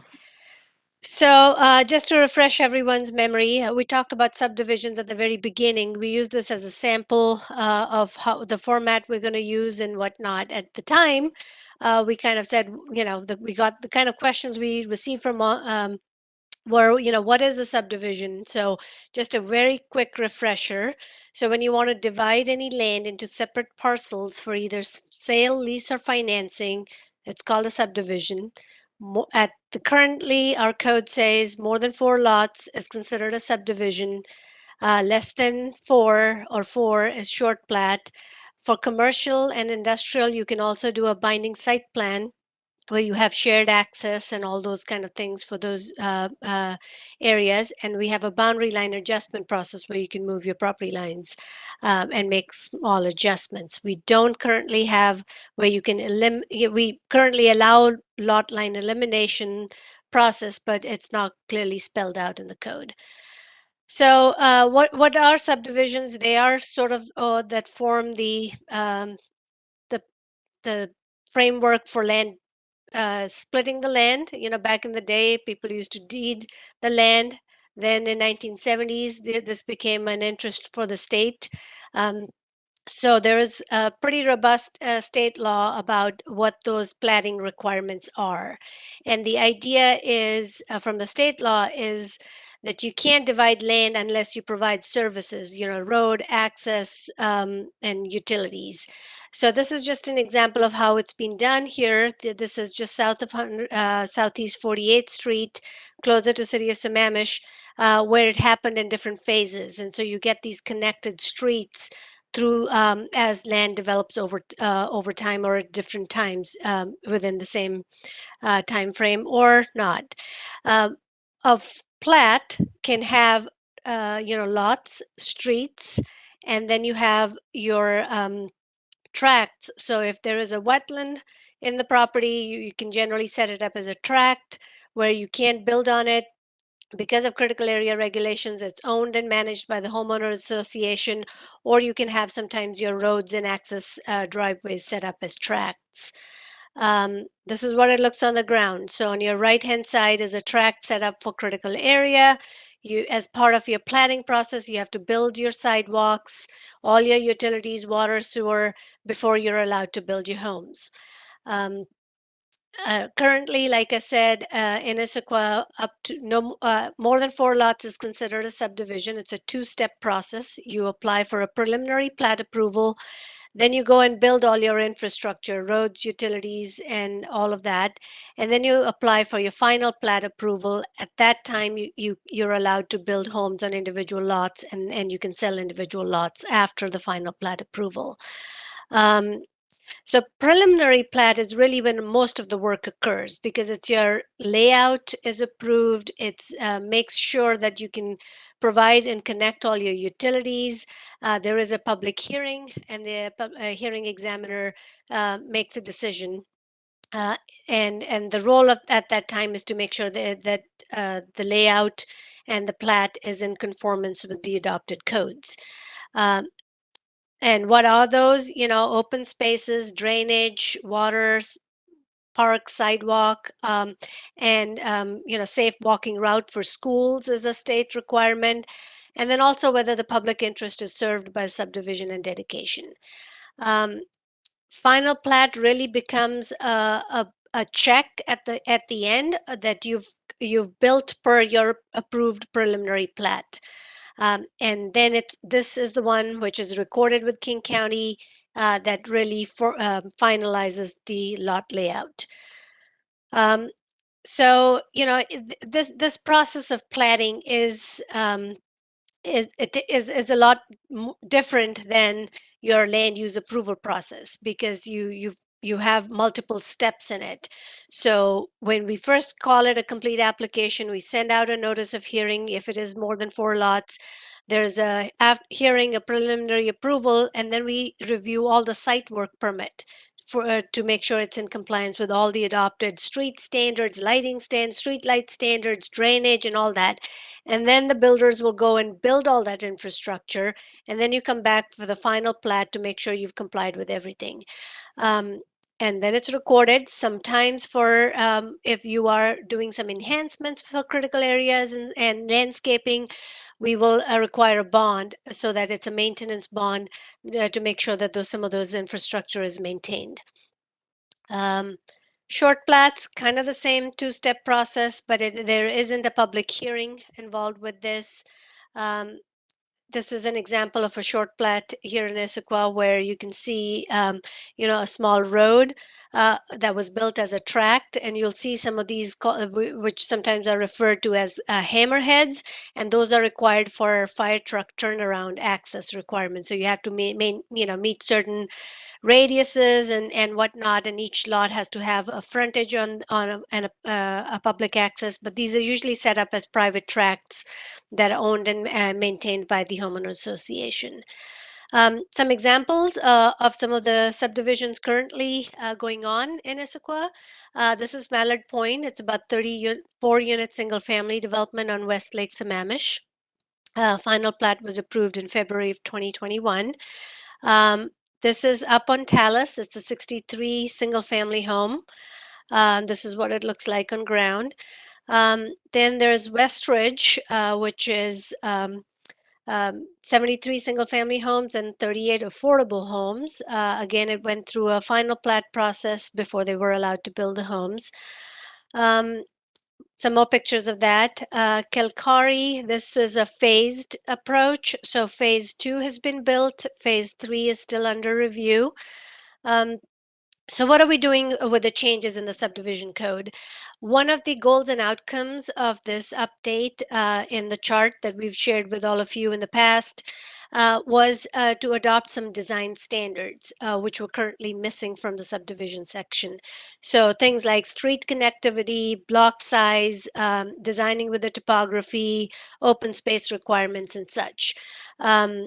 Unit lot subdivision, the current code did not have that process. So we received comments on this, and we also heard from some folks that do development in the city that in order to do townhomes, this allowing a unit lot subdivision where the overall standards apply to your parent parcel, and you can have these individual smaller lots that the townhomes can be built on, so people can own them fee simple, as opposed to everyone owns the land under common condo ownership and you just own your structure. So we've added that process. We've really made very clear criteria for different types of these plats. We didn't have specific approval criteria in the code. We didn't have a process for lot consolidation. We've added that. The expiration and extensions could go, the code allowed unlimited extensions. Which become an issue because sometimes these preliminary plats vest you to the codes in effect at the time of preliminary plat. So generally, the state requires us to update these every 8 years. So we've said that you have a 5 years under the state law from preliminary plat to get your final plat. But then you can get 3 one-year extensions, but no more than 8 years. You have to finish up your preliminary plat. And then we've clarified some of the deferred improvement and bonding requirements. We didn't have really clear guidance, so a lot of time was spent on what can you bond for, what can you not. And really the policy direction is that you have to put all your infrastructure in place before you can build your homes. So we've clarified language related to that. There was no way in the code to address modification. So sometimes things happen on the ground. They find something or a small modification needs to be made because some minor issue comes up. So we've added a process for that. There was no process for phasing, so we've added that. We've made the final plats, which are really a very technical check of all the conditions of the preliminary plat, to be an administrative decision. So that's what we've accomplished with this draft code. We have a few things that we'd like to get your take on. So we're still working on this design requirements. We have some language in the code. We want to know whether it captures the essence of what the community's desired goals are for well-designed subdivisions. Zero lot lines where you can have your lot at your property line, but you have a no build easement on your neighbors. So you, instead of getting 2 5 feet skinny side lots, one homeowner has 10 foot and the other one has 0. So it's just more of a shared situation, but you don't end up with side lots that aren't that useful. So we want to know if you think we've captured some of those things here. The third question really, and I'm sorry, Development Commission wasn't as part of that conversation, but we had a conversation about community and recreation space for multifamily as part of the open space and community space chapter. And really the standard was 48 square feet per unit. And when we went back and talked to council about some of those standards, I think we have to go back and look at what makes sense for subdivisions and short plats, and what makes sense for multifamily, and throughout the city, or just in the central Issaquah area. So well, our recommendation on number 3 is that you tell us that we should do, and that's basically what council has also told us, that we should really look at our peer review cities and see what the minimum open space requirements are. And it doesn't seem right to have 48 square feet for subdivision to be the same standard as you have for multifamily. And the reason being, if you have a 4-lot short plat and you have 50 times 4, 200 square feet, who's going to maintain it? Is it really relevant? So a subdivision open space requirements need a more in-depth analysis. And so if you agree with us, we'll bring some more research on that topic. The fourth question, I think we asked previously to the Planning Policy Commission when we were, and I think Development Commission was at that meeting, and it was related to SEPA process, whether we should increase our environmental review thresholds from 5 to 9. And I think we heard, no, keep those SEPA thresholds to 4. However, for short plats that are 5-lot short plats, we just want to make sure that there is an opportunity to streamline the process here. It doesn't impact what's going to get built because the criteria is still the same. However, there is some efficiency in the review process because you will get a public notice for 5 lots as part of your SEPA review. But instead of having a preliminary plat hearing and a final plat process that if you think this threshold should be raised from 4 to 9 lots for short, and 9 lots can be made as short plat process. And really the last one is, do you think, what else is missing from this list that we should incorporate in the second draft? So that's all I have on this.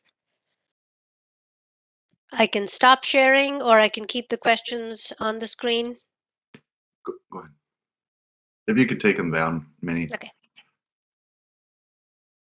So thank you, Minnie, for the presentation. I do, this is just me talking, but Minnie's questions were the deliberative questions. So this is what you guys want to talk about when you're deliberating. So right now what we're looking for to wrap this up are clarification questions as far as the presentation or the code. Those deliberative questions that she mentioned at the end, that's for the Development Commission to jump all in on shortly after we wrap this up. So are there any clarifying questions as far as Minnie's presentation or the code itself? Commissioner Price. Hi, thank you. Minnie, I did have one question. If you could just clarify it, it's going to just inform my deliberative conversation later. And what is the correlation of SEPA to short plat if both of those increase? So say SEPA goes 5 to 9, short plat goes 4 to 9. I think I have that correct. Is there a scenario where one does and one doesn't? And then I guess what I'm asking is there a scenario where you increase the short plat limit, but you're not subject to SEPA? Does that make sense? Sure. So the way the land use applications are reviewed is SEPA is issued first. So SEPA is really looking at anything that our code doesn't capture, anything gray area that falls through the cracks, any kind of impacts related that can't be mitigated by compliance with our existing code. So that has a notice requirement and so on. So so that happens first. And then the planning process is separate from it will occur after that. So the decision on the plat will occur after that. It doesn't, they act independently that as far as thresholds go. A lot of cities, have increased their SEPA thresholds as well. But I think the discussion with the Planning and Policy Commission previously was to keep it at 4. So that's why we presented it as, you still have your public notice requirements from SEPA, but do we want to change it, the short plat threshold? Okay. Thank you. Thank you, Commissioner Price. I'm not seeing any other questions, so I'll leave it in the air there for a moment, and then we'll move on to Commissioner Dillon, please. I'm not sure if this fits more in the deliberation or not, but I guess a clarification for the short plat process. Is there any guidelines or restrictions on the size of the lots, or is it purely the number? It's just the number. That comes from state law. So state law was changed, years ago. It used to be 4 lots threshold, so that was changed over time. And yeah. Thank you. Great clarification question, in my opinion. So we're going to leave it open there for a few seconds, especially for any commissioner that haven't really spoken. And then otherwise, we're going to move to the final part of the public hearing, the last public comment before we close it.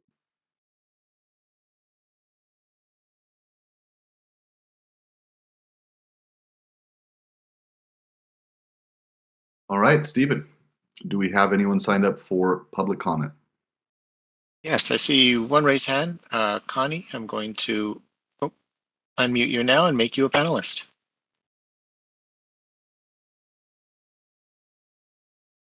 Okay, so Connie Marsh again. And again, on readability for this, it does seem like you could reduce this chapter by 2/3 by making general requirements that would be overarching, and then only having specific language that is different in all of these subdivision areas. I still chafe at the amount of process that is in this chapter when we are supposed to have a process chapter by itself. And every time we've asked for process in other areas, we're told it's going to be in the process chapter. So then for me, the 250-foot lot, the 250 foot is fine for central Issaquah, maybe for the urban villages, but not citywide. I mean, to me, that's actually a large policy change to have 250 Squawk Mountain with 250 feet for intersections just does not seem like an appropriate thing to do. And the 0 lot line, the way it is written, it is actually not written that it is side lots. It's just written 0 lot line. And so that confused me when I read it, because I was thinking that you could potentially choose any of your lot lines to have be 0. And so if that is your intent, then that is not clear in the language. So if you're making the decision with that intent tonight, you're going to have to clarify the language so that it actually does what you say. If that makes sense. So in my land, it's much easier to just have it be 9 and 9. And who can remember the goals and outcome chart from City Council? So to answer that question, I would actually have to have the goals and outcome chart presented to me and have it be reviewed, because my head is clogged with like 85,000 pieces of city goo. So if you could always bring that goals and outcome chart forward, that would be helpful. Thank you.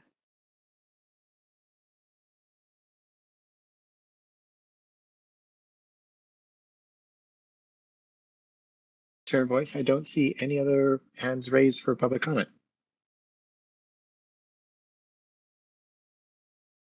All right, well, thank you, Stephen. I'd now like to close the public hearing. I want to say thank you to everybody who has made public comments this evening. Again, they are a vital part of the process. Now we get to the deliberative part of this night's evening, and I am going to turn it over to Chair Brennan. I am going to ask the planning policy to please turn off their camera from this portion, and we will come back once Chair Brennan lets us know that their part is over. So please, Chair Brennan. Thanks, Chair Boyce. So for the Development Commission, I guess we just need to kind of figure out how best to provide feedback here, which is what staff and the Planning and Policy Commission are looking for from us. I guess there are a couple ways to do this. First of all, the last piece that we were just talking about, subdivisions, we have some specific questions that they're asking for feedback on. So we should maybe make sure we're handling that one maybe a little differently than the others. we can deal with each of the topic areas as presented independently, or we can just deal with, say, the first topics, all the topics before the subdivision as a whole. I'm not quite sure how specific folks want to be here in providing comments or feedback, but is there a preference on doing the collective topics except for the subdivisions together, or would you like to deal with them independently?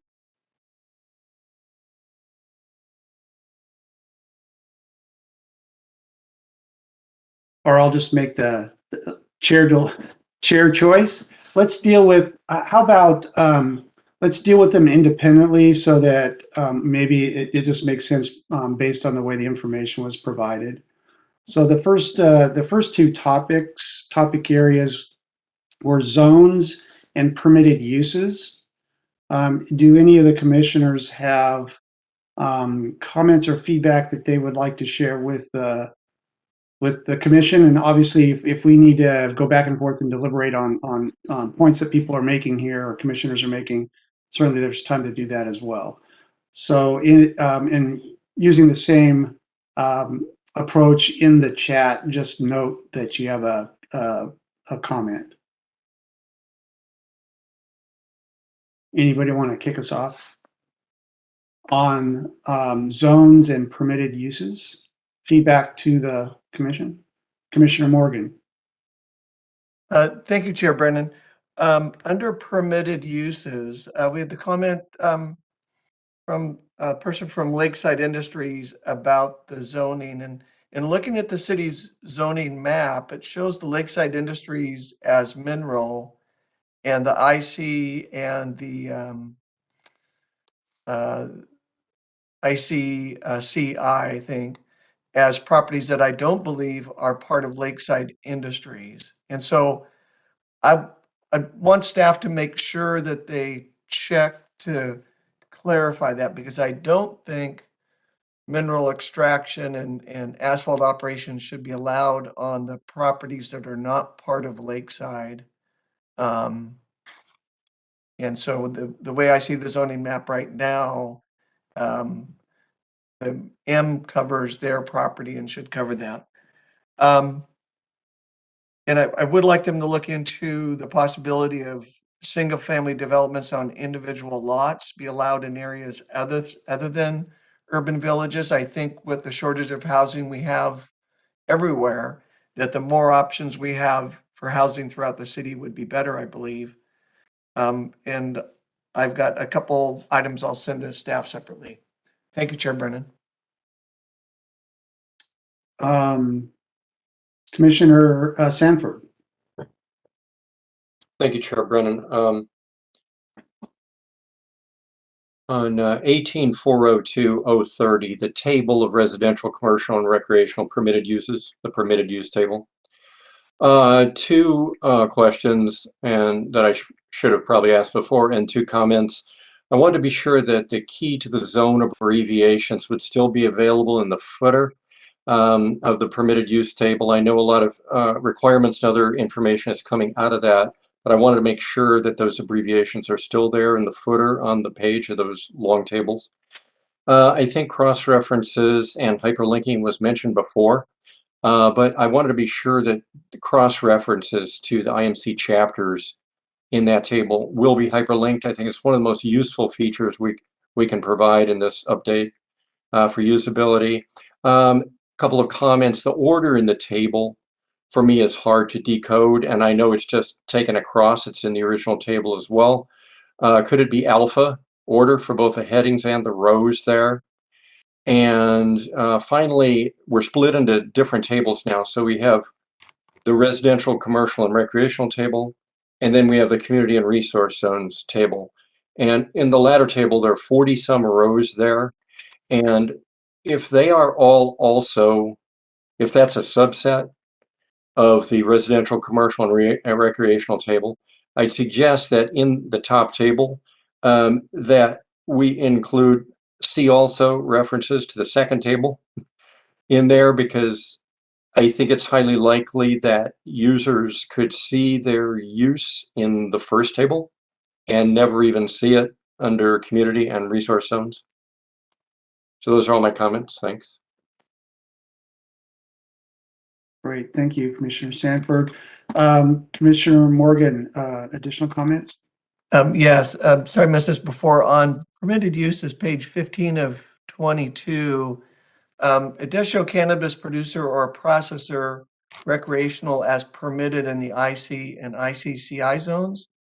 And I thought Kristen had stated that we don't allow production or processing within the city.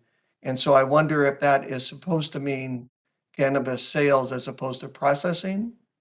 I'm going to jump in. I'm not supposed to. This is Kristen Leeson, but I double checked and we actually do allow processing in IC. Okay. Thank you.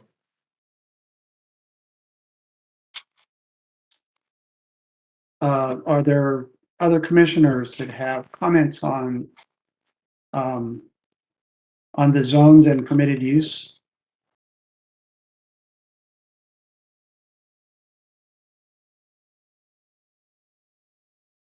So just a general comment, there was some, from me. So as far as the permitted use table, as far as trying to make to consolidate and use that as the form to communicate information about the zones and what's allowed within zones, I think it's an effective approach, way to organize.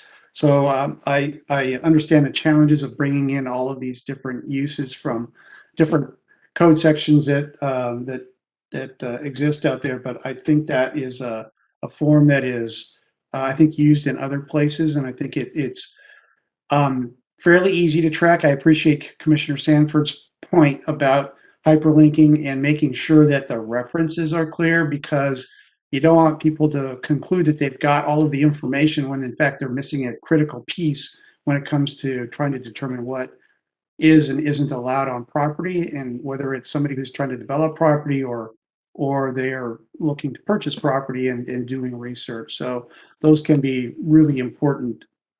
That's important information to determine what can and can't happen and what the ultimate value of property might be. So but again, I think the table format is a good approach, and the simplification that came with that, I think that was good as well.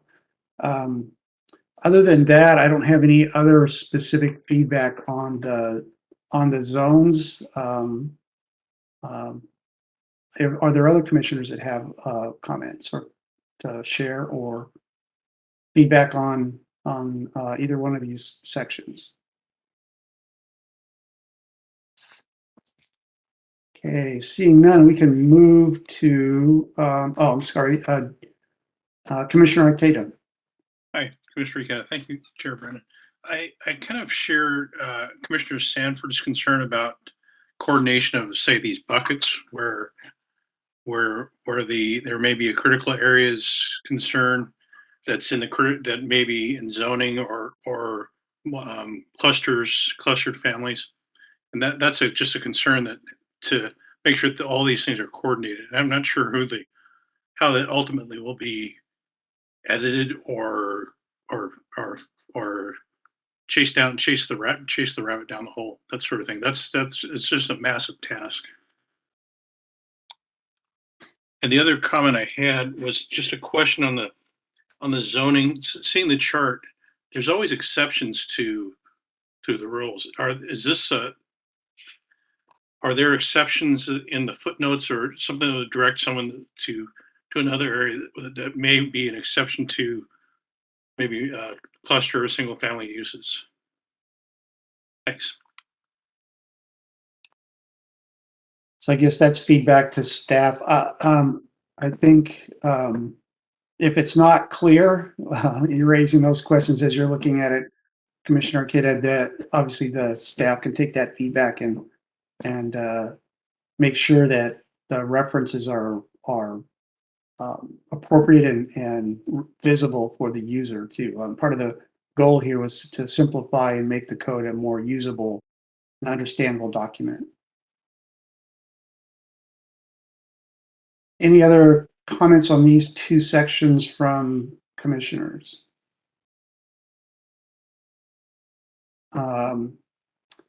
Then if not, we can move on to the the specified uses in form and intensity. Feedback on those sections.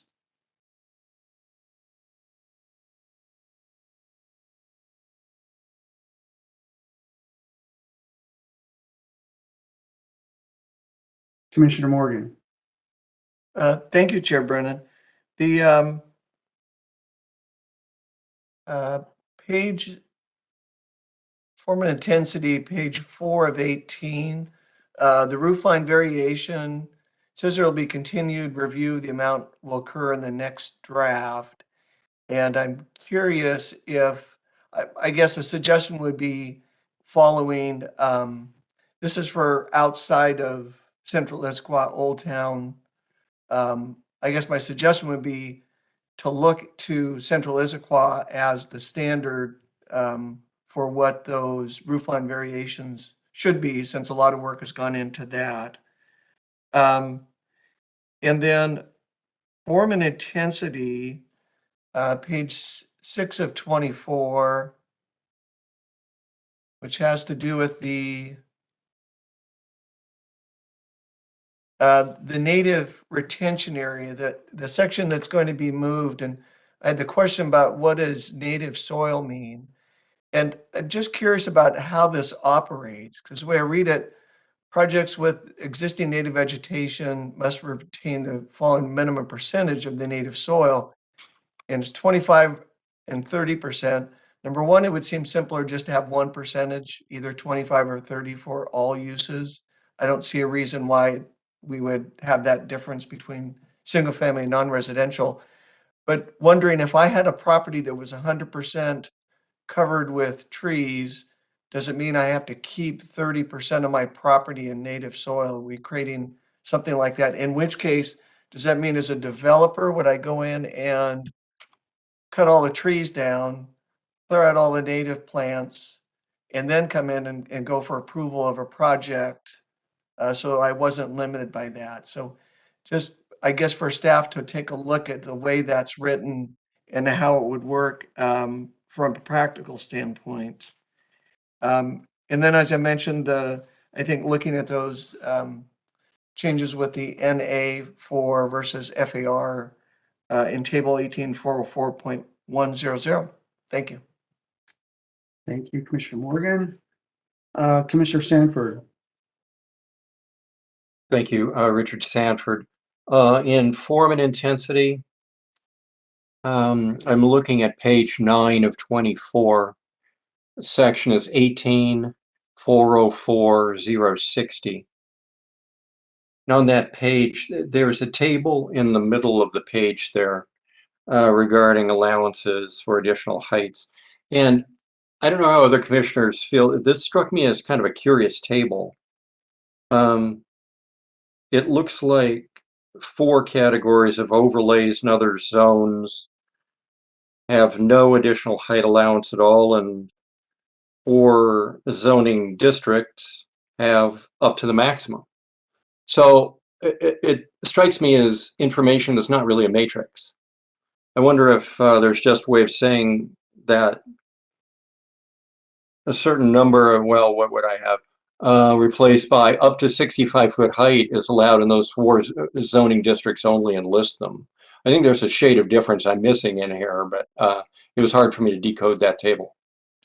Yeah, I think on these comments that are specific to the language of the code, I think it'd probably be most helpful to send them directly to staff, so that because these are great comments, and it is about readability, usability, and if there are some kind of disconnects that commissioners are identifying, that will be very helpful information for staff to kind of get your comments in writing or marked up code that you could just send in. I think because I think it's going to be hard for us to deal with that level of specificity here. But good comments, excellent comments. Are there other comments about the changes that have been proposed here in the overall kind of form of the code?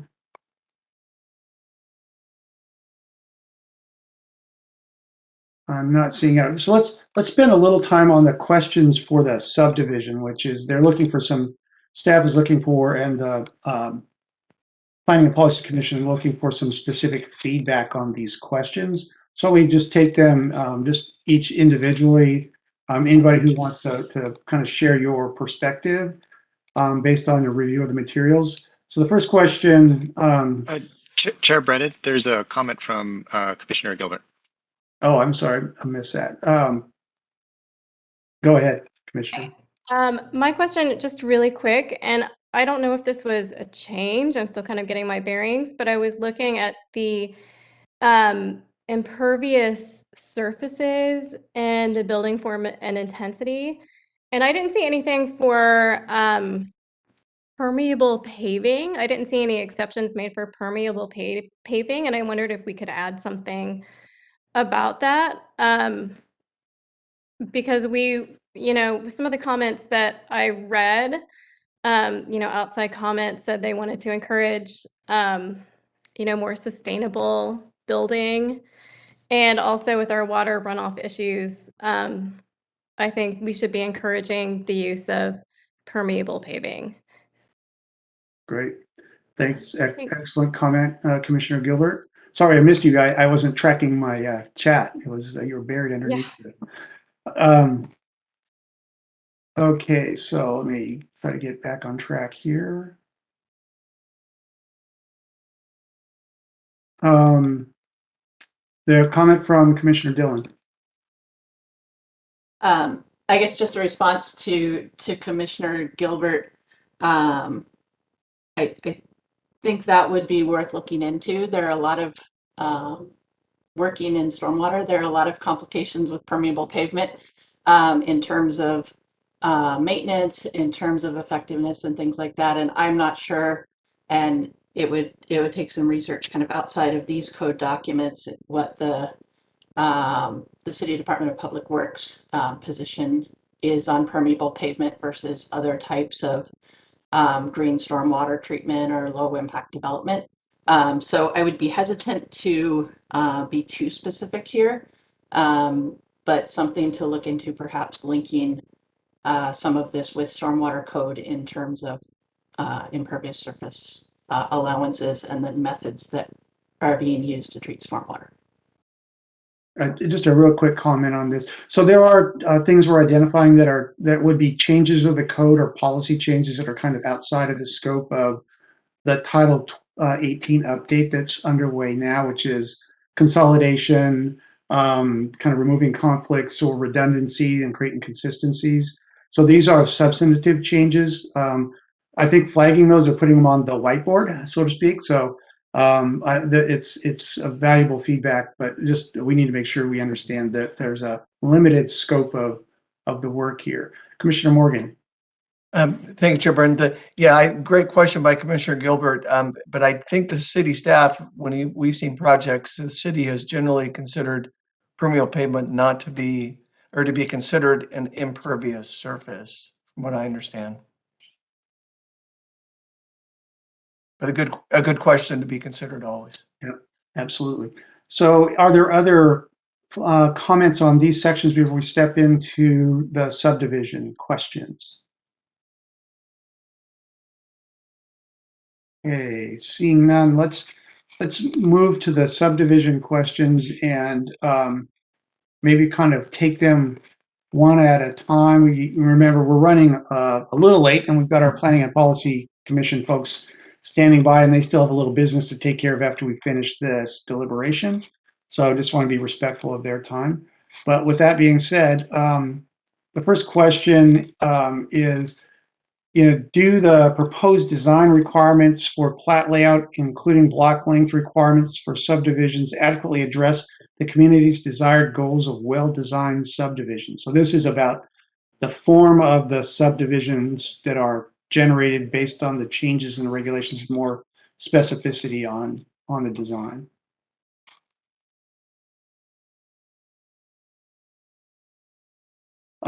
Commissioner Dillon.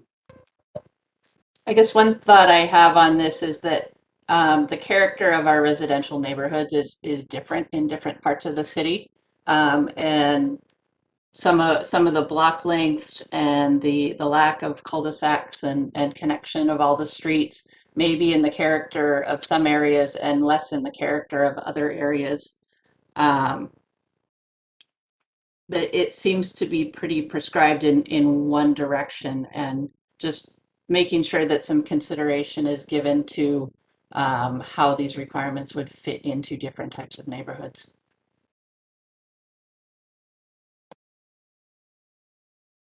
Other thoughts or comments? Commissioner Morgan. I totally agree with Commissioner Dillon. It's a great comment. And then I would also add, I guess, a question mark for under preliminary plat item C3, the second three. There are 2 threes in there, but the second item 3 under native growth protection easements, part of it could be to provide visual and oral buffering, and just wondering, I guess, question, how is that defined? Why would there be a requirement to buffer other properties from single family? Just a question, but otherwise, agree with what they've come up with. Commissioner Sanford.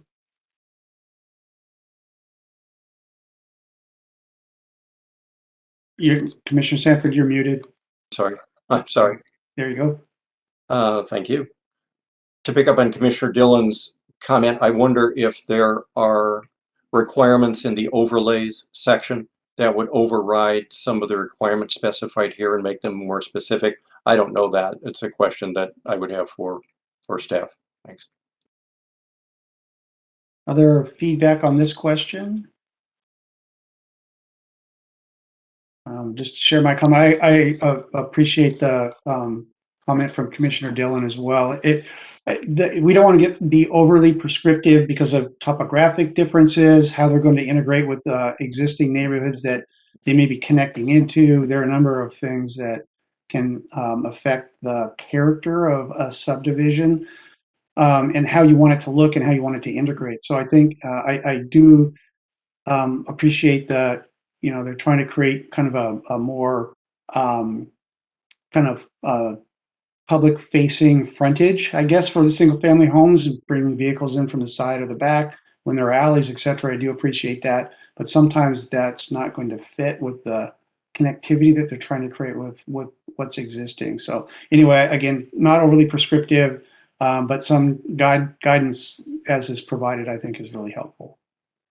So the next question, are any changes desired to the code section 18.350 on zero lot line, shared access lots, and alley access lots?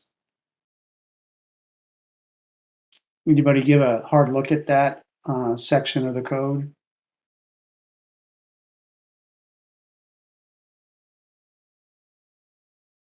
I'll just open with the idea of a zero lot line development for townhomes where you can create fee simple properties is something that I think is useful. That allows for home ownership in that form of development instead of a condo or rent or lease. So you own the property as well as the building if you provide that kind of zero lot line or the unit lot subdivision. They're called different things. But I think adding that to the code is a benefit in helping to create different varieties of housing that's accessible.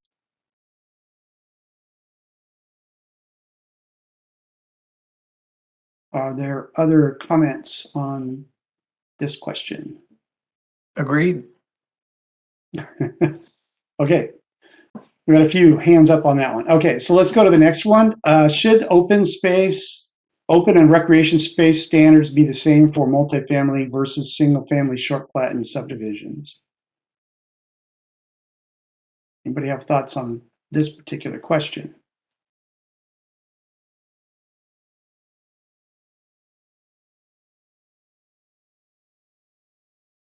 I'll weigh in.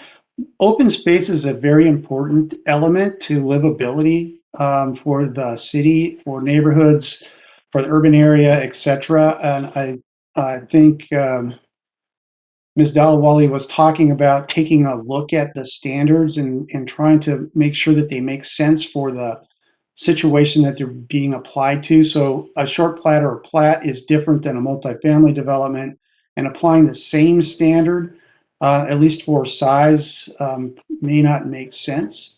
So, but I do believe that that is something that needs to be looked at, and creating that open space, again, depending upon the size and scale of the project, is important, or that kind of livability element. So, but I don't know that having them applying the same standard would make sense there. It doesn't come off as it would to me, at least.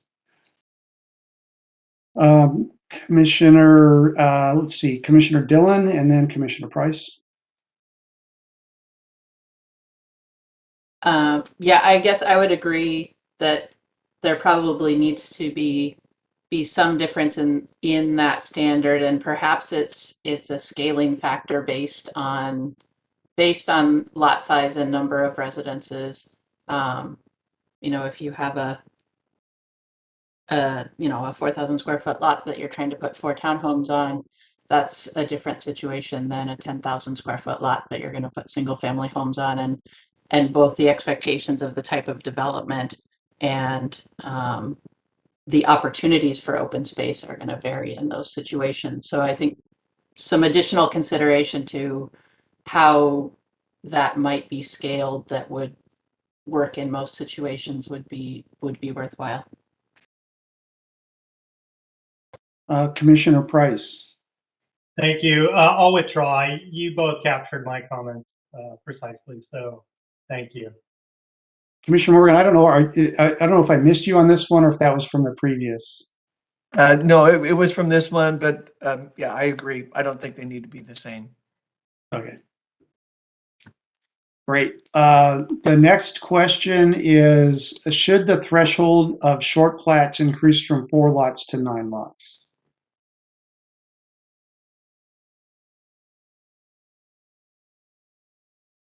Commissioner Morgan. Sorry, I just don't like to type comment.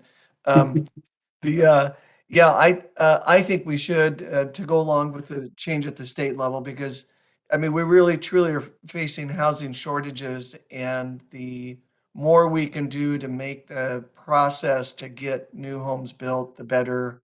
I don't think this is going to affect a large part of the city, but the extent that we can make this change and expedite the process would be a good thing. So I would suggest increasing to 9. Commissioner Price. Yeah, at risk of being redundant, I agree. We need to allow flexibility for both developers. We need to provide,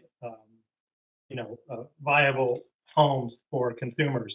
And so the way you're going to do that is to allow more density, to allow this to happen.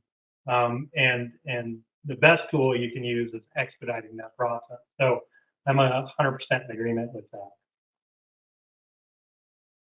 Are there other commissioners that have comment on the threshold for short plats?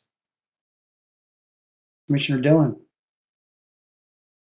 So I understand this in the context of density. I'm also envisioning a situation though where you have a large lot that could be being subdivided, and perhaps there's enough controls in place with impervious regulations and things like that, but where you have a larger lot that potentially there has a larger environmental impact of development, and if we are cutting down on the review process for something like that, so perhaps looking at a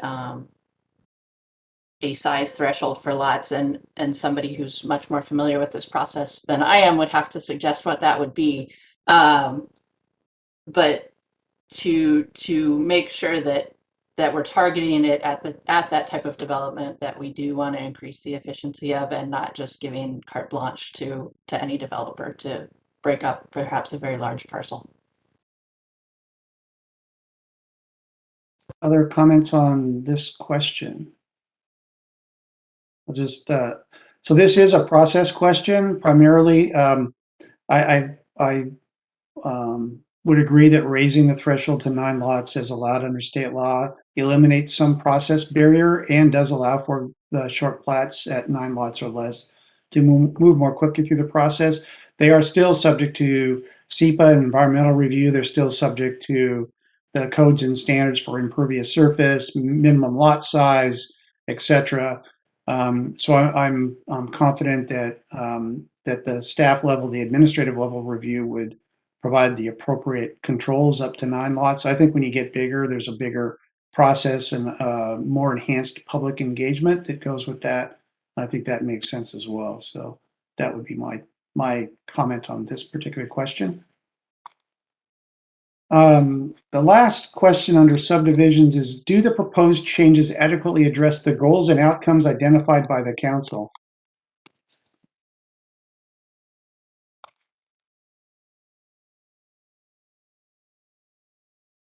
I think we had a public commenter that said something about would be important to understand exactly what those are as we're responding to this one. I believe we've seen them previously, but I don't remember where they were in the materials that we've received. If anybody can point them out, that would be helpful. Or if you have a great memory, that would also be helpful.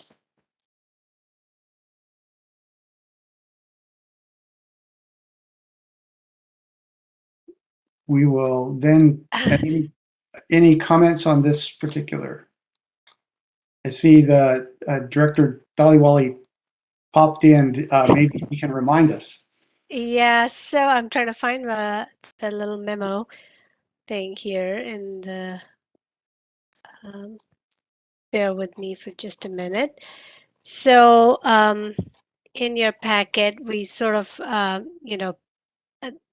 so this was under the modernized code and incorporate best practices. But one of the desired outcomes was to create a well-organized, clear code that improves public access and all of those kind of things. But then underneath this, there was a goal includes an action item to create well-designed subdivisions and provide guidance on the relationship between the street and the public realm. And so, in researching of what was the thought process and what was the discussion to come up with this goal, I think it was more of a staff-driven goal than really that came from council in terms of how, if any design standards needed to be incorporated in the subdivisions. And as you know, design is very subjective, and so that's why we were asking whether we've captured the intent of what a well-designed subdivision really means from a community's perspective. Thank you. That was helpful. So any commissioners have a comment on the overarching goals we're trying to achieve here?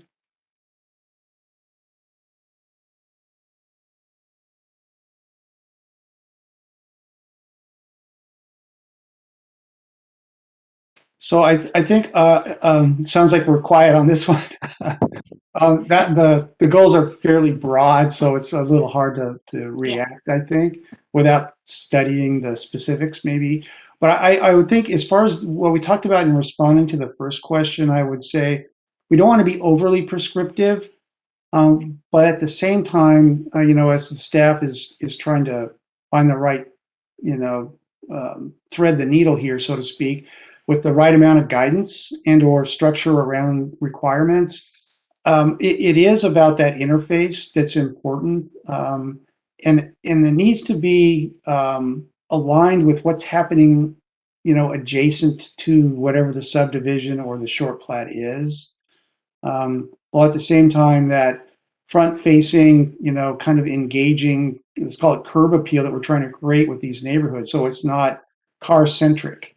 Because I think that's part of what the guidelines that I saw were. Let's try to take advantage of alleys and taking the cars away from the front of the neighborhood and putting them in the back of the buildings if that's achievable, and that creates a whole different kind of more of a village effect than kind of a suburban/urban effect. So I think it's definitely a laudable goal.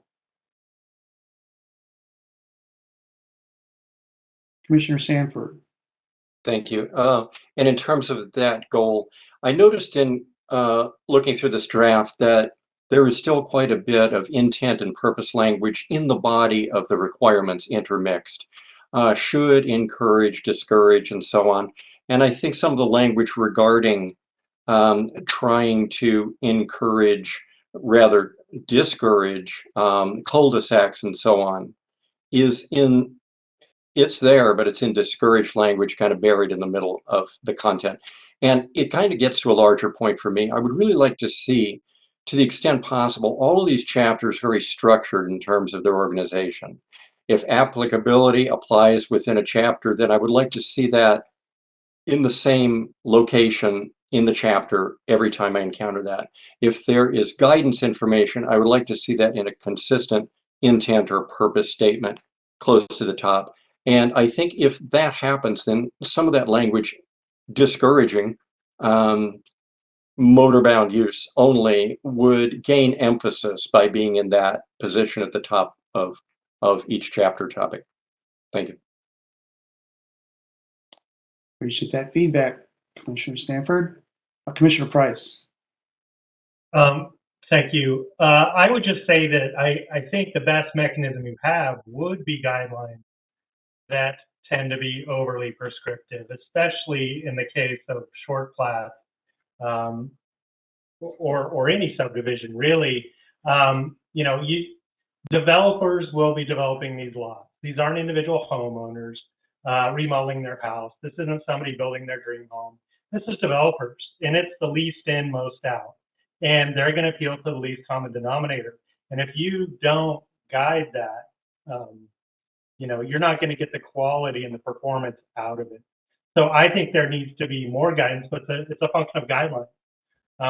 So I think what you've described here, yeah, it achieves the goal, but it needs to point back to guidelines, in my opinion, that are somewhat prescriptive. I know, I mean, as a designer, I like that. And it helps shape your intent, and I think makes for a better product and a better community. And it's a pain, but it works. Good feedback. Other commissioners want to provide your thoughts on this topic or this question? Seeing none. So I think that gets us through all of the topics that were presented this evening. Are there any final comments, holistic comments that anyone would like to share before we hand it back to the Planning and Policy Commission?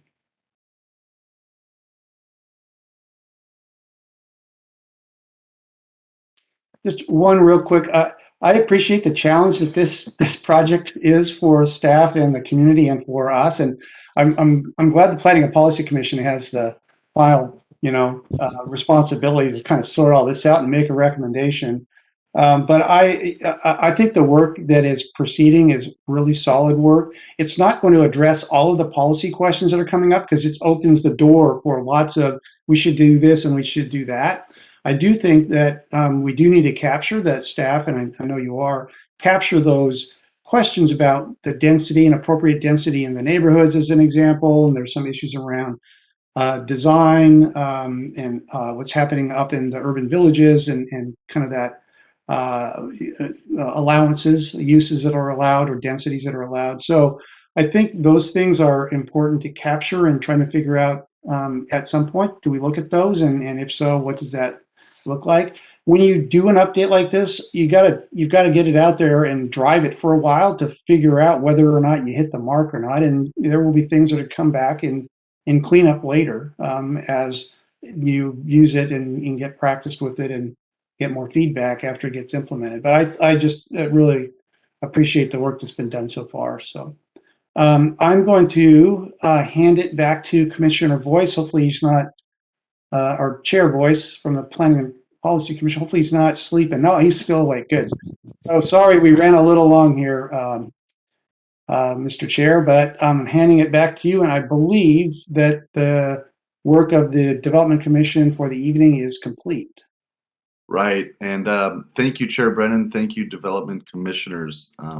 Very interesting conversations. You guys not only bring things out, but you also inform, definitely my opinion, So again, really appreciate it. You guys perform an invaluable service to our community. So again, thank you, not only for your discussion, but your hard work you guys do all the time. And thank you for coming to be with us tonight. And welcome to the newest development commissioners. Congratulations. But Chair Brennan is correct. We do have some planning policy work to continue on with. So you are more than free to exit, and we'll see you guys the next time. Thanks again for coming. Thank you. Have a good evening. Bye. Thank you.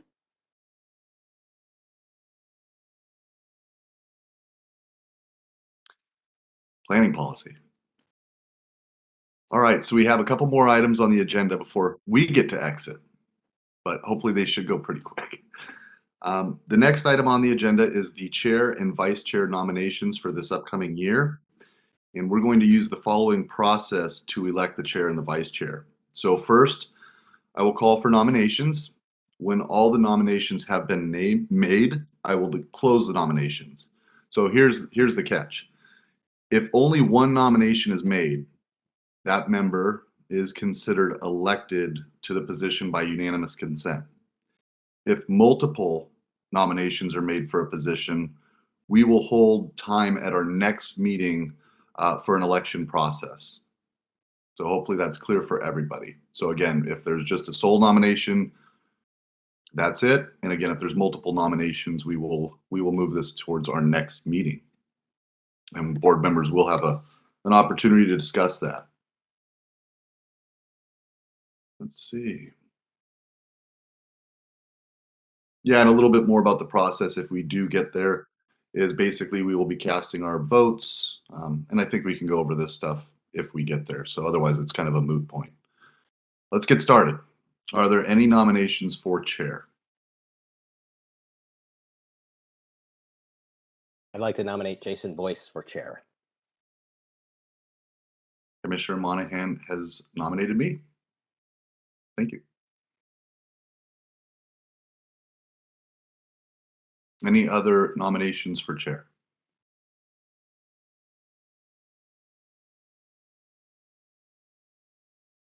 Hearing none, the nomination for chair is closed. I just want to say thank you. I'm humbled, like I said, to lead this great group of people for the next year. So again, I take it seriously and I appreciate the confidence. So we'll work together and hopefully we'll have a wonderful product for this upcoming year for not only the public, but also for all of us working together. So thank you. I appreciate it. All right. Now we're going to move to vice chair. Are there any nominations for vice chair? Commissioner Milligan. I'd like to nominate Matt Monahan for vice chair of the Planning Policy Commission.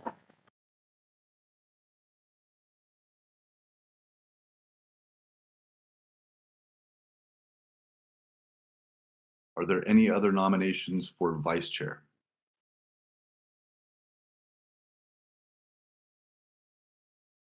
Hearing none, congratulations, Vice Chair Monahan. Thank you all very much. I really appreciate it. Looking forward to more meetings that stretch into the 9 o'clock hour. So Never a shortage of those. All right, so I believe that takes care of that. So again, I know we're looking forward to the next year. And now we're going to move to general public comments for this evening. Stephen, do we have anyone who would like to speak tonight? Currently don't see any raised hands. I'll give it a minute in case anybody's getting to their keyboard.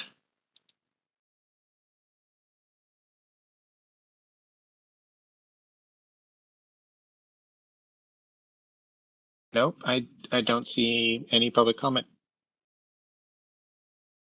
All right, well, thank you, Stephen. Agenda part number 6, reports. Stephen. Hi, everyone. So for reports, last week the City Council had the discussion on Bucket 2. Minnie facilitated the discussion, so I'll hand it over to Minnie to just kind of give some highlights of what the discussion was like. Yeah, thank you, Stephen. Due to the lateness of the hour, I'll keep it short.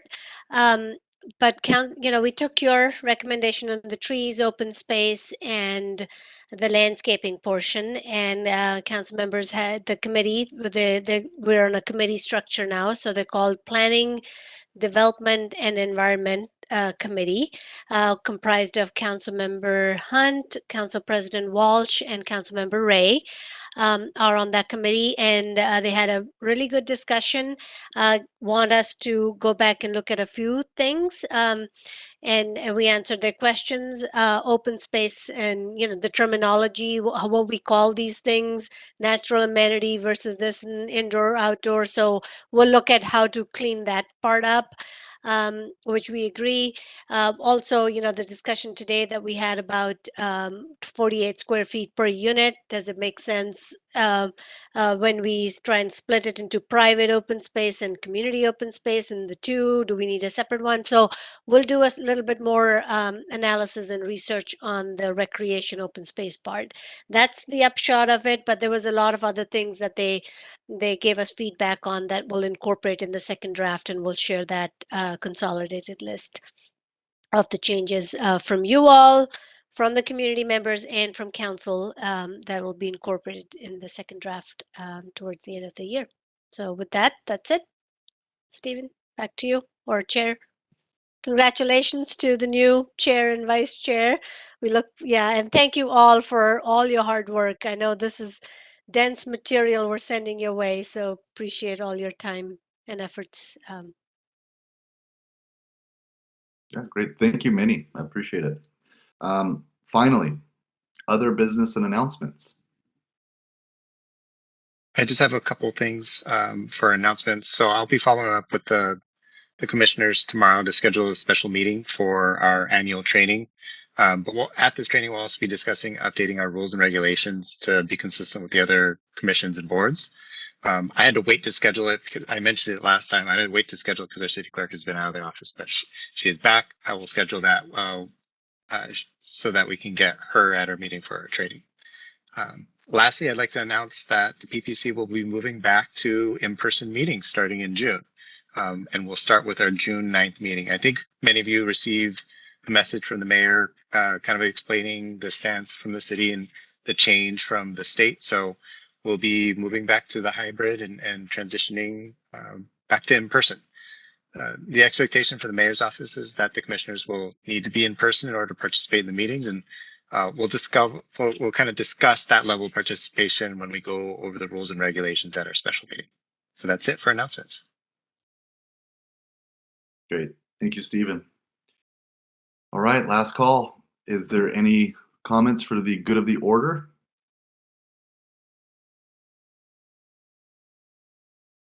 Commissioner Milligan. Thank you. I'm just remembering sometimes that when we have officer elections, we also talk about governing documents for the commissions and board. Do we have any of that kind of work during this transition this year? Are you talking about the rules and regulations for the commission? Yes, so we'll have a discussion about that at our special meeting when right after it'll be on the agenda for the special meeting when we have the training with the city clerk.